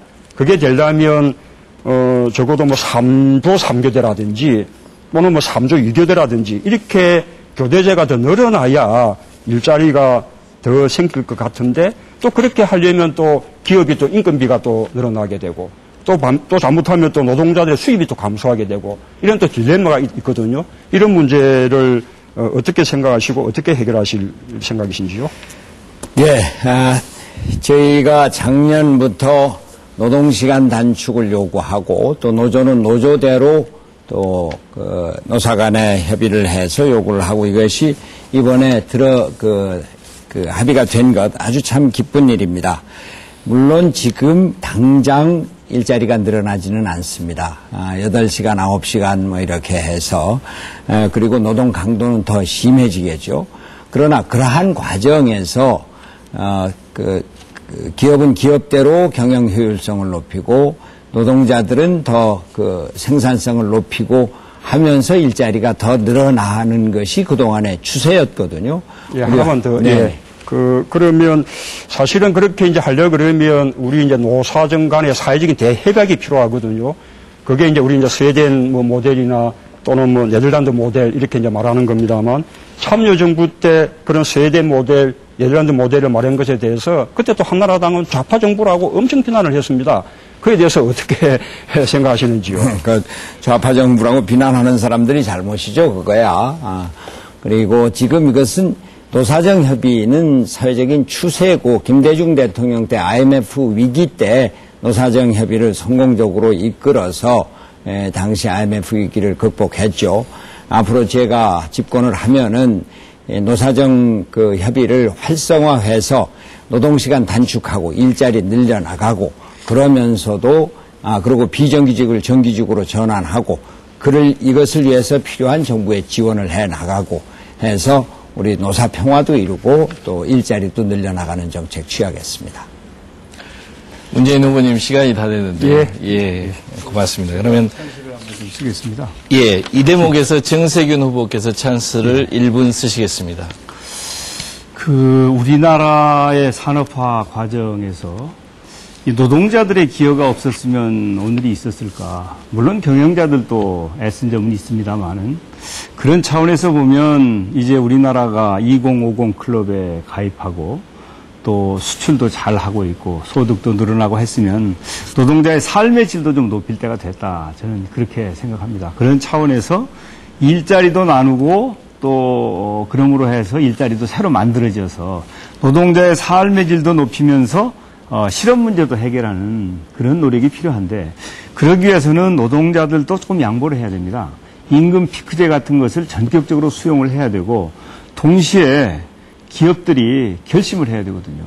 사실은 지금이 상당히 좋은 적기였습니다. 이 삼성전자나 현대자동차 같은 대기업들이 수익이 좋을 때 이런 일을 할 수 있는데 지금 또 세계 불황이 오니까 기회를 놓치는 것이 아닌가 해서 매우 안타까운 생각이 듭니다. 예, 시간이 되었습니다. 감사합니다. 이제 정세균 후보가 마지막으로 주도권 토론하는 시간입니다. 6분입니다. 네. 손학규 후보께 먼저 질문하겠습니다. 네, 손학규 후보는 이번 대선이 중도층을 잡는 싸움이라고 주장을 하고 계시죠. 광범위한 중도층과 무당파층을 끌어들여야 대선 승리가 가능하고 거기에는 중도 성향인 손 후보가 가장 적임자다 이렇게 말씀을 하고 계시는데 저도 중도층 표를 끌어들여야 승리한다고 하는 것은 공감을 합니다. 그런데 이 표의 확장에 앞서서 소위 말하는 집토끼, 이제 우리 지지층의 지지를 하나로 모아야 되는데 과연 우리 진영 모두의 온전한 그런 지지를 받을 수 있겠는지 지금 우리 내부에서 친노니 비노니 반노니 패권이니 기득권이니 하면서 진영 논리가 난무하고 있거든요. 과연 이런 편가르기를 통해서 후보가 선출되면 아무리 천하의 손학규 후보라도 중도나 무당파층을 아우를 수 있다고 보는 것인지 또 만약에 손학규 후보가 민주당 후보가 되면 우리 진영의 온전한 지지를 받을 수 있다고 생각하시는지 좀 답변해 주시기 바랍니다. 예. 우선 중도층, 무당파층을 끌어들이는 것이 이번 대통령 선거의 핵심이다. 그것은 다시 말씀드려서 지역구도가 아니라 계층구도 선거가 돼야 된다. 또 그렇게 된다 이런 말씀이고 이것을 작년 4.27 분당선거에서 입증을 해줬다. 이 말씀부터 드리고요. 지금 우리 당과 우리 진영의 온건한 지지를 받을 수 있겠느냐? 재작년에 제가 당 대표로 나섰을 때 당의 지지 기반도 없고 뿌리도 없고 돈도 없고 했습니다만 그러나 특히 이 호남 광주 지역의 전대적인 지지로 당 대표가 됐습니다. 그때 이 힘을 모아서 당을 통합을 해서 그렇게 해서 수권정당 체제로 만들어라 이런 명령이었거든요. 그때는 말이죠. 편가르기를 그렇게 심하게 안 하셨는데 요즘에 그게 좀 심하신 것 같고 지금 손 후보께서 수도권 후보론을 말씀을 하고 계시잖아요. 그런데 이 얘기를 뒤집어 놓고 보면 영남 후보로는 안 된다는 얘기인데 그러면 또 호남 후보로도 안 된다는 뜻까지 포함하고 있는 건지 그냥 이해 안 간단하게 답변 드릴게요. 예? 수도권 후보론을 얘기한 것이 아니라 수도권이 무슨 지역입니까? 상대적으로 중도층 부당파층이 수도권에 널리 퍼져 있다라고 하는 객관적인 사실만 말씀드린 겁니다. 수도권도 지역이죠. 지역이 아니죠. 아니, 예. 모아서 표를 줘야지 지역이죠. 좋습니다. 아무튼, 힘을 모으는 노력이 좀 필요하지 않나 그런 생각이 듭니다. 그러나 하실 말씀은 당연히 하셔야죠. 이 문재인 후보께 질문하겠는데 저는 지금 당이 위기를 맞고 있다고 생각합니다. 지도력도 부족하고 경선 공정성이 훼손되고 그러다 보니까 역동성이나 감동이 실종된 그래서 우리 경선이 국민들 관심권 밖으로 벗어나고 있다. 이제 전북이나 인천의 투표율이 현격하게 낮은 걸 보면 그런 위기의식을 느낄 때라고 저는 보는데 더 나아가서 분파주의 또 줄 세우기도 조장되고 있다고 저는 생각합니다. 거기에다가 당 지도부가 이 위기를 위기라고 인식하지 못하고 있는 것이 심각한 문제라고 생각합니다. 그러다 보니까 심지어 일부에서는 이제 당 대표나 원내대표 동반 퇴진론까지 신문에 거론되고 있어서 저와 같이 민주당과 오랫동안 동고동락을 해온 사람의 입장에서는 참으로 마음이 아픕니다. 당에 대한 진정한 모성애를 제가 가지고 있다고 생각하는데 물론 남자지만 그런데 무거운 책임감을 느끼면서 민주당의 쇄신이 시급하다 저는 이렇게 생각하고 있습니다. 문재인 후보께서는 이른바 그 3자 연합구도의 한 축으로서 일단의 책임이 있다고 주장하는 분들도 있습니다. 당이 이런 위기를 어떻게 극복할 수 있다고 생각하시는지 좋은 의견을 한번 말씀해 주십시오. 예, 저도 그래서 지난번 이 전북 경선 때 그리고 또 인천 경선 때 합동연설회 때 제가 당의 쇄신, 근본적인 변화 그게 있어야만 국민들 지지를 받을 수 있고 또 수권 정당이라는 믿음을 줄 수 있고 정권 교체가 가능하다. 그런 말씀을 역설한 바가 있었습니다. 제가 이제 후보가 되면 그런 노력을 하겠다는 말씀을 드리고 앞으로 합동연설회 때도 더 그런 비전을 말씀드리겠습니다. 아까 방금 말씀하신 대로 투표율이 낮아진 것뿐만 아니고요. 국민선거인단 참여 수도 많이 줄었습니다. 그런데 언제부터 이 국민선거인단 참여 수가 줄고 투표율이 낮아졌는가 하면 우리 그 일부 후보님들이 경선에 대해서 경선 흔들고 그 다음에 또 합동연설에 무산시키고 또 우리 또 TV토론 또 그 청주 TV토론 무산하고 이렇게 국민들에게 그런 아름답지 못한 모습을 보여준 때부터 시작된 것이거든요. 그래요. 지금부터 다 잘하자라는 말씀을 제가 거듭드립니다. 저는 당이 어떤 문제 제기가 있으면 거기에 대해서 적극적으로 호응하고 고치는 노력을 해야 된다고 생각합니다. 그래서 이제 연설 후에 투표를 해야 되는 거 아니냐라고 하는 합리적인 제안에 대해서 아무런 조치가 없는 것에 대해서 매우 안타깝고 유감스럽게 생각합니다. 예. 6분 시간이 다 됐는데요. 김두관 후보께서 일단 두 번째 찬스를 신청하셨습니다. 1분을 드리겠습니다. 우리 국민들께서 정말 그 민주당에 대한 기대가 매우 높습니다. 이명박 정부의 5년간 국정 운영을 보면서 정말 이대로 계속돼서는 안 되겠다. 서민들 더 이상 마음이 불편해서 살기가 힘들다 이럴 정도로 지금 이 정권 교체의 열망이 높습니다. 정말 4.12 총선 때 당신들한테 정말 이렇게 일당을 만들어주고 가반수를 만들어줄 테니까 정말 이명박 정부 마무리를 어쨌든 잘하고 새로운 국정 5년을 맡아서 정말 새롭게 좀 대한민국을 바꿔봐라 이런 국민적 열망이 있었는데 국민들은 우리 민주당이 줄 마음이 있었는데 그것을 우리가 받아안지 못했습니다. 지난번 총선의 공천 또 여러 가지 총선 패배 이후에 자기 성찰과 반성이 없었기 때문에 저는 그렇다고 생각을 합니다. 우리 당이 정말 제대로 되기 위해서는 스스로 혁신하고 변화해야 하고 이번 대선 경선을 통해서 우리 민주당이 수권 정당임을 우리 국민들에게 좀 보여주고 신뢰를 받아야 할 거라고 봅니다. 네, 1분이 되었습니다. 자, 지금까지 찬스를 안 쓰신 분이 있으시거든요. 예, 손학규 후보께서 그리고 문재인 후보께서 손학규 후보께서는 지금 한 번도 찬스를 쓰지 않으셨고요. 그다음에 김두관 후보께서는 2번 다 쓰셨고요. 정세균 후보와 문재인 후보께서는 한 번씩 쓰셨습니다. 그래서 저는 손학규 후보부터 지금까지 안 쓰셨으니까 먼저 기회를 2분 드리고 그다음에 문재인 후보께 1분, 정세균 후보께 1분을 드리겠습니다. 각자 하시고 싶은 말씀을 해주시기 바랍니다. 일단 1분만 쓰겠습니다. 예. 우선 정세균 대표 아까 편가르기 말씀을 하셨는데 이게 편가르기가 아닙니다. 잘못된 것을 바꾸자고 하는 얘기입니다. 친노 패권 세력 저는 분명히 그렇게 말씀을 드립니다. 노무현 정신을 훼손하고 있습니다. 노무현 정신은 지역주의를 거부하고 패권주의를 거부하고 패거리 정치를 거부하는 것입니다. 또 희생과 헌신을 앞장서서 실천을 했습니다. 편한 데만 가서 쉽게 기득권에 안주하는 것, 이것은 노무현 정신이 아닙니다. 제가 왜 친노 패권 세력을 얘기하느냐. 지금 경선을 이렇게 엉망으로 만들어갖고 국민들로부터 민주당에 대한 관심과 애정을 버리게 했습니다. 국민들이 민주당을 떠나게 했습니다. 이걸 바꾸자고 하는 겁니다. 정 후보 말씀대로 지금이라도 바꿀 거 바꾸자고 하는 겁니다. 예. 일단 1분만 쓰신다 하셨습니다. 그다음에 문재인 후보께서 1분을 쓰시겠습니다. 예. 지금 민주통합당 그 국민 경선에 지금 100만 명 넘게 아마 120만 명쯤 될 것 같습니다. 그런 선거인단이 지금 참여해 주셨거든요. 사실은 굉장한 숫자였습니다.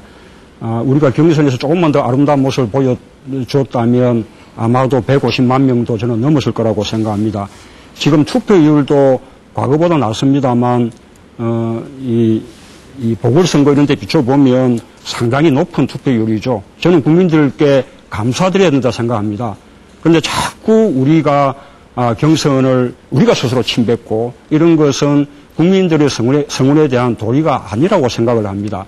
지금 국민 경선에 대해서 잘 이해를 못 하시는 것 같아요. 지금 국민 경선은 민심에 좌우되는 것이거든요. 결코 조직력이나 동원력으로 좌우되는 것이 아닙니다. 자신들의 조직력, 동원력으로 기대했던 결과가 나오지 않는다고 경선이 불공정하다. 자꾸 이렇게 주장하시는 것 같아서 저는 참 안타깝습니다. 예, 다음은 정세균 후보에게 1분을 드리겠습니다. 예, 저는 현재 우리 당 지도부에 대해서 매우 비판적인 생각을 가지고 있습니다. 그래서 우리 손학규 후보께서 지적하시는 사항에 대해서 상당 부분 공감을 합니다. 그러나 지금 지도부가 전부 친노는 아니거든요. 그래서 그 편가르기가 경우에 따라서는 상황과 실제와 다를 수 있다. 그런 점을 말씀드리고 싶고, 그 문재인 후보께서 현재 모바일 경선에 대한 문제점에 대해서 조금 더 아셨으면 좋겠어요. 사실은 저는 저 혼자 유일하게 이 모바일에 이렇게 의존하는 것은 문제가 있다고 하는 지적을 했는데, 그때는 우리 그 손학규 후보나 김두관 후보는 전혀 거기에 호응을 안 하셨어요. 그런데 아마 지금은 문제가 있다는 것을 아실 거라고 생각합니다. 이 모바일 경선에 참여하시는 분들이 자발적으로 참여하는 분들은 아주 적습니다. 대부분이 동원 경선입니다. 그건 우리가 솔직하게 인정할 건 인정하고 앞으로는 다시 이런 게 재발되지 않도록 저는 해야 된다고 생각합니다. 예, 시간이 되었습니다. 마지막으로 손학규 후보 1분 혹시 남으셨는데 예. 하시겠습니까? 예. 그러죠. 정치권에 이런 말이 있습니다. 욕하면서 배운다 이런 얘기 있습니다. 기득권 정치를 바꿔라. 나눠먹기 정치를 바꿔라. 낡은 정치를 바꿔라. 이게 문재인 후보 어제 연설문입니다. 근데 바로 문재인 후보가 이것을 그대로 따라가고 있는 겁니다. 지금 지도부 전부 다 물론 아닙니다. 일부 친노 당권파입니다. 그런데 유신체제의 구호가 뭔지 아십니까? 국민총화입니다. 아무 소리 말아라. 왜 딴소리 하냐? 왜 국민을 분열시키느냐? 잘못된 것도 그저 꿀먹은 벙어리처럼 가만히 있어라. 그것이 국민총화입니다. 지금 우리 당의 행태, 잘못을 지적하면은 그 분열이다. 경선이 이렇게 잘못되는 거, 문제 제기하는 쪽에 문제가 있다. 이렇게 해서는 우리 당에 단합 안 되고 총선이 이기가 힘듭니다. 예, 바꿔야 됩니다. 시간이 다 되었습니다. 예. 아마 또 말씀하실 수 있는 기회들이 계속 있을 거기 때문에 일단 주도권 토론은 여기서 마치고자 합니다. 굉장히 열띤 토론 속에 가벼운 웃음들도 사실은 오가고 있습니다. 제가 보기에는 적으로서라기보다는 경쟁자로서 멋지게 승부하고 있는 모습들이기도 하다라는 생각이 듭니다. 특별 생방송 민주통합당 대선 경선 후보 합동토론회 광주 전남 방송 3사 생방송으로 열리고 있습니다.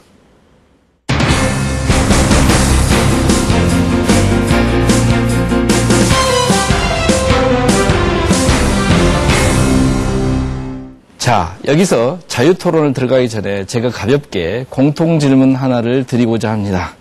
광주 전남 지역민들의 민심을 어떻게 읽고 계신지 확인해 보는 질문인데요. 각 후보께서는 답변 시간을 1분씩 갖겠습니다. 제가 드리는 질문에 대해서 순서에 맞춰서 1분씩만 대답해 주시면 됩니다. 질문을 말씀드리겠습니다. 내일부터 광주 전남 모바일 경선이 시작되고 사흘 후에 지역 민심을 확인하게 됩니다. 우리 지역의 민주당 지지자들이 민주당의 대통령 후보를 결정하는 기준이 무엇일까 궁금한데요. 첫째는 대개 본선에서 경쟁력을 얘기하시는 분들이 있고, 둘째는 또한 광주 전남을 위하는 후보, 이 두 가지를 이 기준으로 많이들 제시를 하십니다. 즉 본선에서 경쟁력, 그리고 광주 전남을 위하는 후보. 이 두 가지 기준이 있다면 지역민들께서 이번에 경선에 참여하시는 지역민들께서 어디에 주안점을 둔다고 보시는지, 본인은 또 어떤 주안점을 갖고 계시는지 간단하게 1분씩 대답을 해주셨으면 좋겠습니다. 순서에 따라서 답변 시간을 1분 드리는데요. 첫 번째가 손학규 후보부터 되겠습니다. 그래서 손학규 후보부터 1분 동안 말씀해 주십시오. 예. 광주 전남 시민들은 무엇보다도 나라를 누가 제대로 잘 이끌 수 있을 것인가, 어려운 민생을 누가 제대로 해결할 수 있을 것인가, 갈갈이 찢어진 이 나라를 누가 통합할 수 있을 것인가, 김대중 대통령의 리더십을 그리워하고 있을 것입니다.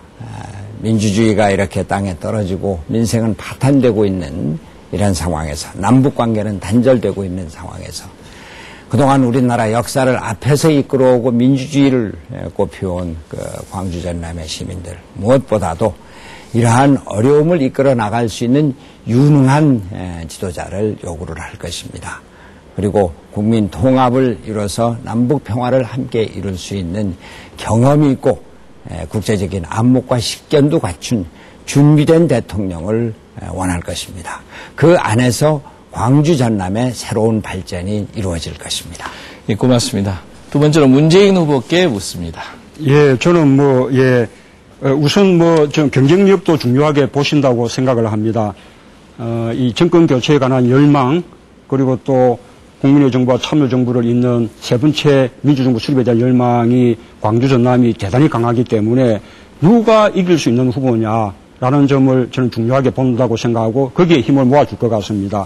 또 우리 호남을, 광주 전남을 이해하는 후보, 이 호남의 소외, 그동안 호남이 홀대받아봤던 것에 대해서 이해를 하면서 제대로 바로 잡아줄 그런 비전이 있는 후보를 바란다고 생각합니다. 하나 더 말씀드리면 저는 또 새로운 정치에 대한 그 기대가 있다고 생각합니다. 우리 민주당이 호남에서 가장 앞서가는 정당이지만 그러나 기대에 충분히 부응하지 못했습니다. 민주당이 더 쇄신해서 지역 민심을 더 잘 대변해 주기를 바라고 있다고 생각을 합니다. 예. 세 번째로 정세균 후보 말씀 듣겠습니다. 네, 이명박 정권 4년 반 동안 광주 전남 시도민 여러분들께서 너무 힘들어 하셨죠. 그래서 정권 교체는 어떤 경우라도 꼭 해야 되겠다. 지금까지 전당대회나 또 이 후보 경선에 나타난 민심이 그런 것입니다. 그래서 아마 승리하는 후보를 어떻게든지 만들어야 되겠다. 그렇게 생각하실 것 같은데, 그러나 다른 한편으로는 지역 소외도 걱정이 많으시죠.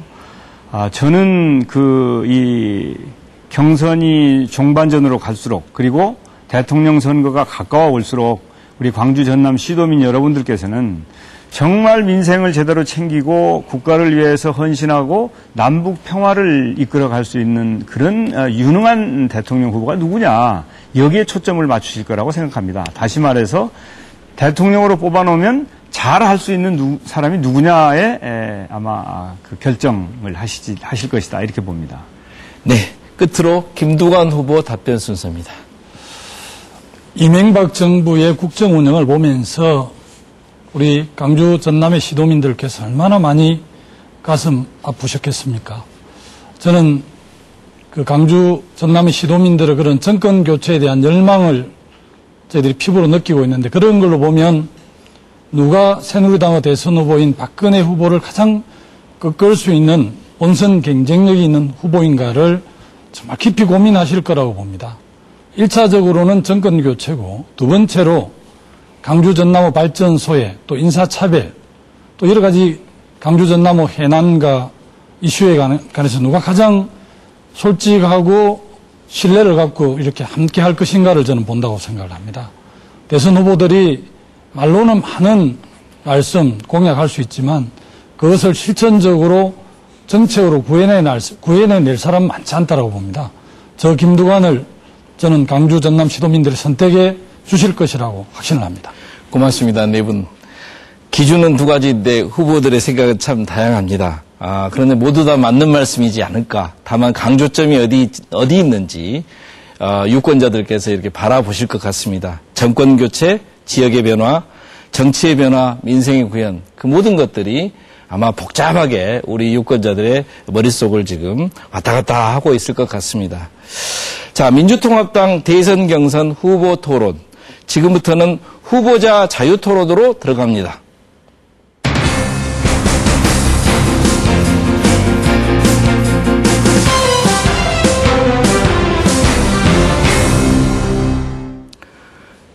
후보자 자유 토론은 이 지금까지 후보 토론과는 아주 굉장히 다릅니다. 저희가 드리는 주제를 중심으로 자유롭게 토론을, 네 분이 자유롭게 토론을 벌여서 후보들께서 좋은 내용과 방안을 도출해 주시고요. 지역민들께서는 이 토론을 보시면서 후보들이 어떻게 토론하는가, 토론의 내용뿐만 아니라 그 모든 것을 검증하게 되시는 그런 순서입니다. 주제를 벗어나시거나 특정 후보의 발언이 지나치게 길거나 그런 경우에만 사회자가 개입해서 정리를 하겠습니다. 그럼 오늘 자유토론의 주제는 무엇이냐면 지방대 활성화 해법입니다. 마침 제가 지방대학 교수입니다. 교육과학기술부에서 발표한 지난해 취업률 현황을 살펴보면 수도권 소재 대학이 취업률 상위권을 차지하고 광주, 제주, 전북, 대전 소재 대학 취업률이 하위권을 맴돌고 있습니다.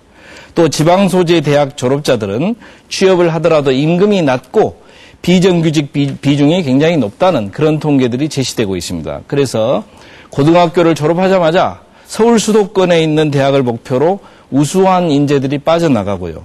지방의 활력은 또 떨어지는 그런 악순환이 계속되고 있습니다. 대통령 선거가 시작되면서 국공립대 네트워크라든가 기회균등제, 할당제 등등 여러 가지 정책 방안들이 제시되고 있는데요. 대통령 후보로 나선 네 분께서 지방대를 살리기 위한 구상을 함께 토론해 주십시오. 순서의 규정은 없습니다. 다만 한 분의 발언이 1분 정도를 넘어가지 않도록 조심해 주셔야지 16분으로 할애되어 있는 이 시간 동안에 많은 대화와 토론이 가능하지 않겠는가 이렇게 생각합니다. 자, 그러면 시작해 주시죠. 김두관 후보께서 먼저 손을 드셨습니다. 제가 제일 시작해 먼저 주시죠. 예. 발언을 하게 된 것은 우리 당 대선 후보 중에서 유일하게 제가 지방대학 출신이지 않습니까? 그리고 지방대학 현안에 대해서 누구보다도 많이 듣고 또 현장에서 많이 봐왔습니다. 제가 대학을 바로 갔으면 77학번인데 제가 대학을 갓 들어갈 그 당시만 해도 아마 전남대가 서울의 연고대에 법원 갈 정도로 실력 있는 사람이 갈 수 있었다고 저는 그렇게 생각을 합니다. 지금은 사정이 매우 달라졌죠. 지금은 인서울, 서울 안에 있는 모든 대학이 서울대학교가 되어 있지 않습니까? 정보와 돈, 사람이 수도권에 집중하고 있습니다. 저는 참여정부의 국가균형발전, 지방분권 매우 중요한데요. 저는 지방대학을 육성하지 않고 또 지방의 인재를 육성하지 않고 대한민국의 미래가 없다 이런 생각을 저는 강하게 갖고 있습니다. 그래서 제가 최근에 제안한 정책 제안 하나만 말씀드리면 지방의 중소기업이나 중견기업에 취업하는 걸 전제로 해서 4년간 지방 국공립대를 무상으로 졸업 교육을 마치고 또 지방의 중소기업이나 중견기업에 취업하는 이런 방식으로 되면 또 중견기업이나 대기업이 충분히 지방에 인재가 있기 때문에 지방에 올 수 있다 이런 생각에서 저는 지방의 중소기업과 중견기업에 취업하는 조건으로 지방 국공립대 4년을 무료로 다닐 수 있는 정책 제안을 한 바가 있습니다. 이어서 계속 하시면 됩니다. 손학규 후보님. 예. 지방대학교를 서울대학교 수준으로 올린다. 큰 과제입니다. 그렇게 해야 됩니다. 모든 대학을 한꺼번에 그렇게 못하니까 우선 지방의 거점이 되는 국공립대학교를 서울대학교 수준으로 높이기 위해서 서울대학교와 그 혁신 네트워크를 결성을 해서 입학이나 학점이나 졸업이나 학위나 이런 것을 공동으로 관리를 하는 이런 시스템을 만든다. 일종의 대학 연합 체제라고 할까요? 물론 여기에 대해서는 의문들이 있습니다. 그럼 서울대학교 없어지는 거냐? 서울대학교 없애지 말아야죠. 서울대학교를 수준을 낮추는 것이 아니라 다른 대학교를 수준을 높여서 하는 그러한 거기서 물론 예산이 들어갑니다만 적극적으로 할 생각입니다. 말씀 중에 죄송한데요. 지금 나타나고 있는 시계가 13분, 지금 12일자가 지금 안 보이고 있습니다. 그러니까 혹시 혼선을 빚지 마시고요. 전체 16분 동안 토론하게 되어 있으니까요. 여유 있게 하시고요. 정세균 후보께서 말씀하십시오. 저는 무엇보다도 학벌 사회를 뜯어 고치지 않으면 지방도 살지 못할 뿐만 아니라 대한민국의 미래가 없다고 생각하는 사람입니다. 이게 대학이 다 쭉 서열화가 돼서 1등부터 100등까지 이렇게 정해져 있는 나라가 지구상에 우리 한국밖에 없지 않습니까? 이래가지고야 사교육을 안 할 재주가 없죠. 사교육을 해야 서열이 높은 대학에 가고 그래야 취업이 잘 되고 이렇게 하다 보니까 초등학교 때부터 이게 경쟁이 시작이 됩니다.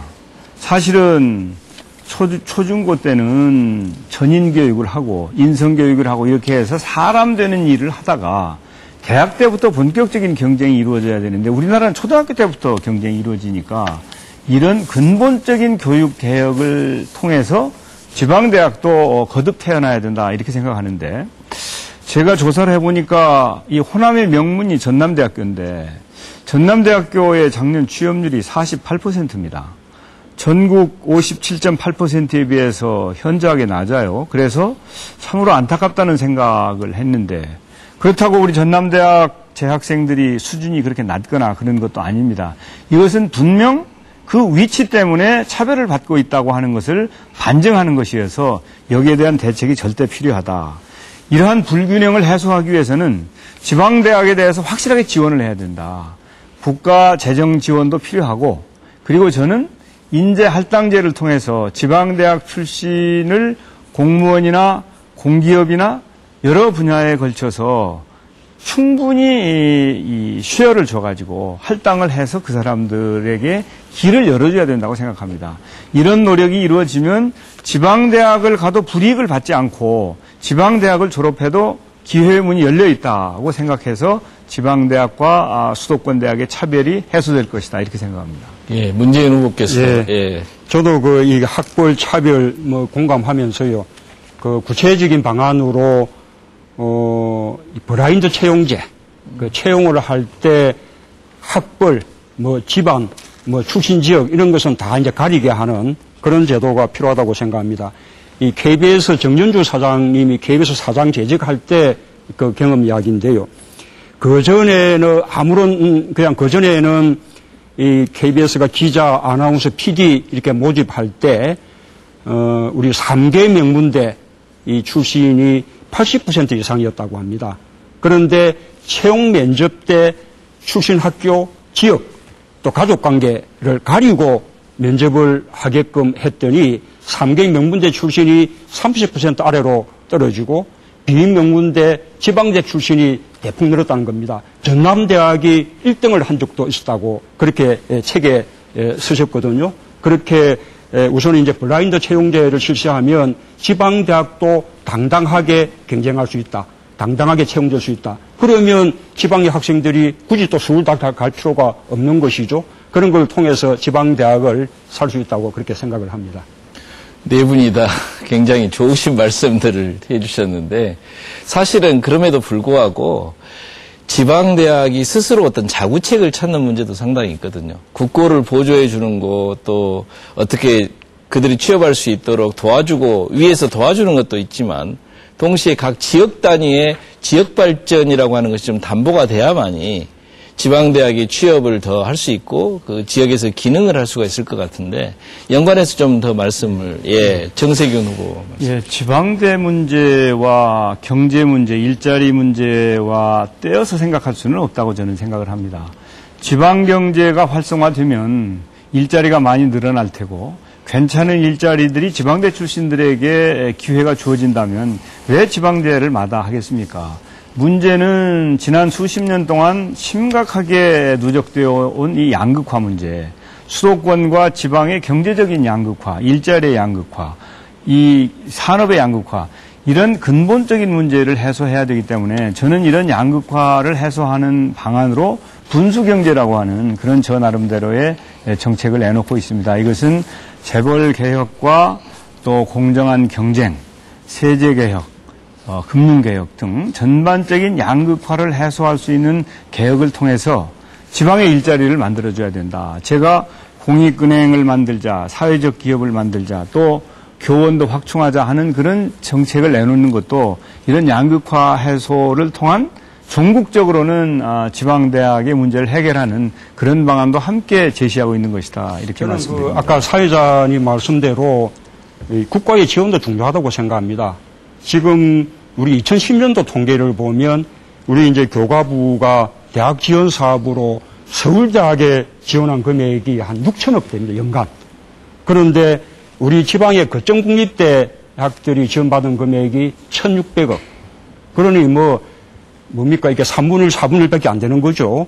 심지어는 서울에 있는 명문사립대학교, 연세대학, 고려대, 이런 쪽이 지원받은 금액이 제주대학교가 지원받은 금액보다 더 많기도 합니다.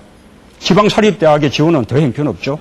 이렇게 이 중앙정부가 지방대학에 대해서 균형 있는 지원을 해야만 이 지방대학이 더 육성 발전할 수 있다고 그렇게 생각합니다. 손 후보께서 말씀.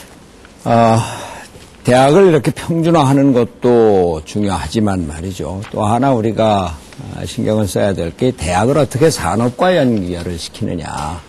직접적으로 일자리와 연결을 시키는 거죠. 미국의 그 노스캐롤라이나에 가면은 트라이앵글 리서치 파크라고 하는 것이 있는데 노스캐롤라이나 대학, 듀크 대학 또 하나 어느 대학인가 해서 그 공동의 연구기관을 만들고 그 연구 그 기관에서 직접 산업체를 만들어가는 겁니다. 그렇게 해서 아주 세계적인 기업이 거기 나오는데 물론 대학 총장 또 주지사가 적극 앞장서서 대학의 연구시설을 늘려주고 그 기업을 끌어들이고 했거든요. 그래서 우리 지방대학을 어떻게 각 지역의 산업과 연결을 시켜서 특화시킬 수 있는가 이러한 것들이 소위 인류대학, 제가 아까 말씀드린 그 국공립대학 혁신 네트워크는 지방 거점 대학을 전체적으로 인류대학으로 만드는 거라면은 지금 이 구상은 그 지방대학교와 일자리 산업과 직접 연구와 직접 연결시키는 것. 이것은 중앙정부와 지방자치단체 그리고 대학이 적극 협조를 하면은 특성화대학으로 많이 만들 수 있을 거라고 생각을 합니다. 예, 좋은 말씀이시다. 김두관 후보께서도 하실 말씀이 있으시죠? 오히려 저는 지역에 필요한 인재, 또 지역 산업에서 요구하는 인재를 지역대학, 지방대학에서 맞춤형으로 이렇게 길러낼 수 있도록 오히려 지방에 있는 대학은 지방 종합행정을 하는 시도 지방정부하고 긴밀하게 이렇게 하는 게 더 맞지 않는가. 오히려 그리고 대학은 많이 자율화를 인정하는 게 더 맞을 것 같습니다. 오히려 초, 중, 고등학교가 지방자치교육제 때문에 교육지원청에서 지원을 하는데 오히려 초, 중, 고등학교는 교육부가 그대로 존재한다면 오히려 중앙정부에서 보편적으로 대한민국 전체 이렇게 골고루 지원을 하고 대학은 그 지역 그 사정에 필요한 인재를 양성할 수 있도록 좀 바꾸는, 시스템을 바꾸는 게 매우 중요하다. 저는 기본적으로 좀 그렇게 생각을 합니다. 예, 정세균 후보는 어떻게 생각하시나요? 그 대학의 경쟁력은 한 나라의 국가 경쟁력을 결정하는 주요한 요소 중에 하나라고 생각합니다. 그래서 이제 지방대학과 수도권 대학의 양극화를 해소하는 것도 굉장히 중요하지만 전체적으로 대학의 역량을 유지하고 강화하는 것도 매우 중요하다. 그래서 서울대학에 그렇게 많은 돈을 투자하고 있는데 아직도 국제적으로는 별로 높은 이 위치에 있지 못했다고 하는 걱정이 있지 않습니까? 그래서 저는 문재인 후보와 손학규 후보가 이제 통합 네트워크, 혁신 네트워크 이런 걸 말씀을 하셨는데 이걸 상당히 신중하게 봐야 된다. 이게 양극화를 도저히 해소할 수 없는 해소할 수 있는 방법이 없다면 이것도 생각해 볼 수 있지만 그거보다는 지방대학에게 충분한 지원을 해주고 지방대학 간에도 경쟁을 하도록 해서 이 경쟁이 없으면 발전이 없잖아요. 그런 방안을 찾는 것도 한번 생각해 볼 가치가 있다고 생각을 하고 저는 이제 특히 이런 혁신 네트워크나 통합 네트워크는 세계적 수준의 대학을 경쟁력 있는 대학을 만드는 데는 조금 문제가 불리할 수 있다는 생각도 가지고 있고 또 혹시 입학생들이 전체적으로 하향 평준화하면 되면 어떨까 이런 우려들이 있기 때문에 만약에 혁신 네트워크를 추진한다면 이런 문제를 충분히 고려해서 대비책을 세운 다음에 해야 될 것이다. 지금 두 분이 말씀하고 싶어 하십니다. 손학규 후보하고 문재인 후보인데 문재인 후보 먼저 하시고 손학규 후보 하시죠. 저는 우리 정세균 후보님 법안도 한번 내시기도 했던 일인데요. 우리가 이제 지방의 명문대학을 국가가 이제 설립을 하거든요. 이 지방의 발전을 위해서 뭐 포스텍이라든지 광주에도 과학기술원이 있죠. 우리 참여정부 때는 울산에 과기대를 만들었고요. 그리고 이제 또 로스쿨도 우리가 지방마다 이렇게 다 했는데 이게 그렇게 만들어도 그 지방 출신 고등학생들은 입학을 별로 못하는 겁니다. 서울에서 다 내려와서 입학해버리니까요. 그래서 그런 학교들의 경우에 그 지방 출신 고등학생들이 요즘 절반이라든지 이렇게 일정 비율 이상 입학할 수 있게끔 그런 것을 좀 제도화하면 좋겠다 싶은데 우리 정세균 후보님도 옛날에 로스쿨법 개정안 50% 이상 입학이 되게끔 뭐 그렇게 했는데 그런 노력들이 필요하지 않을까 생각합니다. 예, 손학규 후보님. 예, 저희가 지금 그 지원과 또 지방대학 활성화를 긍정적인 측면에서만 얘기를 했는데 다른 한편 그 대학의 구조조정에 대해서 우리가 결국은 부딪혀야 될 문제라고 생각을 합니다. 앞으로 그 학생 수는 줄어들고 대학의 용량은 크고 그럼 어떻게 하겠습니까? 소위 부실대학이 많이 생겨날 겁니다. 그렇지 않아도 사학 비리가 많아갖고서는 경영이 부실한 이런 대학들이 많은데 그러면은 그런 대학 그냥 무작정 지원만 할 것인가? 그건 또 아니거든요. 이제 우리나라 경우에 사립대학 비율이 너무 높습니다. 어떤 면에서 책임 없는 사립대학. 그래서 그러한 경영이 부실한 대학들은 물론 그 나라와 합의를 해야 되겠습니다만 정부 책임형 사립대학으로 개편을 해서 도태시킬 것은 도태시키고 지원할 것은 적극 지원을 해서 수준 높은 사립대학으로 만들어야 되겠다. 이것도 하나의 과제가 될 겁니다. 김두관 후보께서 지금 또 말씀하십시오. 어떤 뭐 지방대학에 대한 걱정이 많으신데요. 좀 더 근본적으로 돌아가서 고민을 해보면 OECD 유럽에 지금 독일이나 프랑스 같은 경우 대학 진학률이 한 49%, 38% 이 정도 되지 않습니까? 그리고 고등학교를 졸업해도 실제 독일의 민주시민으로 살아가는데 아무런 지장이 없거든요. 지금 우리는 한 80몇 %, 또 군대 갔다 오거나 취업을 하고 있다가 다시 대학 하는 율을 보면 한 90% 되지 마무리를 않습니까? 좀 해주셨습니다. 그래서 이제 근본적으로 이런 문제를 좀 더 그 시스템을 바꾸는 문제에 더 고민을 해봐야 되지 않을까. 물론 지방대 육성은 당연합니다만. 마지막으로 정세균 후보님 잠깐 말씀하시고 마무리했으면 좋겠습니다. 정말 지방에 있는 대학들이 좀 숨 쉴 수 있어야 그래야 우리 지방의 인재들이 서울로 몰려가지 않고 지역에 머무르면서 함께 지역 경제도 일으키고 지방자치에도 참여하고 지방의 활성화를 위해서 노력할 수 있습니다. 수도권만 가지고는 대한민국의 국가 경쟁력이 유지되지 않습니다. 지방경제 활성화 또 지방대학을 육성하기 위해서 정말 지혜를 모으고 화끈하게 지원해야 될 때다 이렇게 저는 주장합니다. 저는 오늘 굉장히 기분이 좋습니다. 지방대학 교수 입장에서 네 분이 모두 너무 멋진 노력을 기울여 주실 것을 저희한테 약속을 해주시는 것 같습니다. 여기서 나온 좋은 이야기들이 실질적인 정책으로 우리가 만들어질 수 있도록 이번 대선에서도 승리하고 이 당이 이렇게 되었으면 참 좋지 않을까 이런 생각을 해봅니다. 자, 시간은 굉장히 길었습니다만은 이제는 마무리할 시간이 된 것 같습니다. 민주통합당의 대통령 후보에 도전한 정세균, 김두관, 손학규, 문재인 네 분 후보와 함께한 시간이었는데요. 정해진 모든 토론은 끝이 났습니다. 마지막으로 광주 전남 지역민들의 지지를 호소하는 마무리 시간을 1분씩 드리겠습니다. 순서는 문재인 후보부터인데요. 문재인 후보, 정세균 후보, 김두관 후보, 손학규 후보 순서대로 1분씩 마지막 말씀을 해주시기 바랍니다. 예. 경선은 이길 수 있는 후보를 선택하는 일이라고 생각을 합니다. 민주당 안에서는 제가 이길 수 있는 후보라는 게 지금 제주에서 인천까지의 경선을 통해서 거듭거듭 확인되었습니다. 제가 아직 광주 전남 시민들께 충분한 믿음을 드리지 못하고 있던 사실을 잘 알고 있습니다. 민주당이 여러모로 부족하다는 사실도 잘 알고 있습니다. 저희에게 부족한 점을 광주 전남이 채워주십시오. 광주 전남이 항상 민주정부의 정통성을 부여해 왔습니다.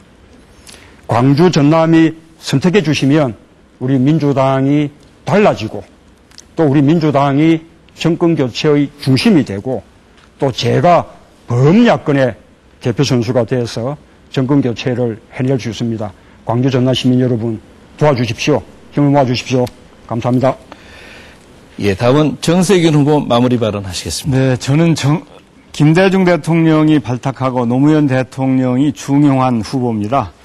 민주당의 정권 교체를 위해서는 김대중 대통령을 존경하는 세력과 노무현 대통령을 사랑하는 세력, 두 세력이 함께 지지를 이끌어낼 수 있어야 합니다.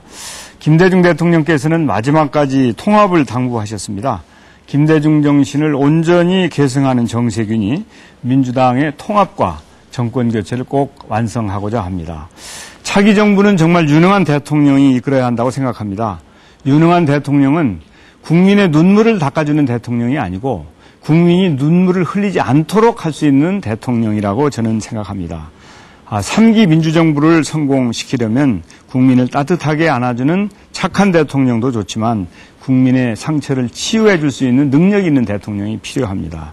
가장 민주당다운 후보, 능력 있는 후보, 일 잘할 수 있는 후보 정세균을 꼭 선택해 주십시오. 감사합니다. 감사합니다. 다음은 김두관 후보께 마무리 1분 시간 드립니다. 호남과 인연 그리고 김대중 대통령의 가치와 철학을 계승하면서 김두관 여기까지 왔습니다. 서민 대통령 김두관은 서민을 배신하지 않을 것입니다. 기득권과 타협하지 않고 개혁을 끝까지 밀어붙일 사람 누구입니까? 가난이 대물림되고 권력이 대물림되고 학벌이 대물림되는 그런 나라가 아니라 누구나 꿈꾸고 누구나 기회를 가질 수 있는 그런 대한민국을 저 김두관이 만들겠습니다. 광주 전남 시민 여러분들께서 저 김두관을 선택해 주시면 새누리당의 박근혜 후보를 반드시 꺾고 민주진보 개혁 진영의 승리를 우리 광주 전남 시도민 여러분들에게 선물하겠습니다. 저 김두관을 선택해서 가장 본선 경쟁이 있는 김두관을 선택해 주십시오. 반드시 승리로 보답을 하겠습니다. 감사합니다. 끝으로 손학규 후보 마무리해 주시죠. 이곳 광주 전남은 우리 나라를 이끌어왔습니다. 민주당을 지키고 살려왔습니다. 민주당이 어렵습니다. 나라도 위기에 처해 있습니다. 민주당을 살려주십시오. 정권교체 이루도록 해주십시오. 저 손학규로 이곳 광주에서 후보를 만들어서 박근혜를 이길 수 있도록 해주십시오. 이제 나라가 위기에 처해 있습니다. 국민 부채는 천조에 이르고 유럽발 경제 위기는 먹구름처럼 다가오고 있습니다. 복지도 하고 성장도 하고 경제도 하고 일자리도 만들고 남북 평화를 함께 이룰 수 있는 유능한 대통령, 김대중 대통령의 이 뒤를 이을 준비된 대통령, 저 손학규를 만들어 주십시오. 광주 전남에서 대역전의 드라마를 만들어 주십시오. 꼭 보답하겠습니다. 국민 함께 잘 사는 나라 만들겠습니다. 자, 여러분께서는 어떻게 보셨습니까? 민주통합당의 대통령 후보로 누가 가장 적합하셨다고 보셨는지 궁금합니다.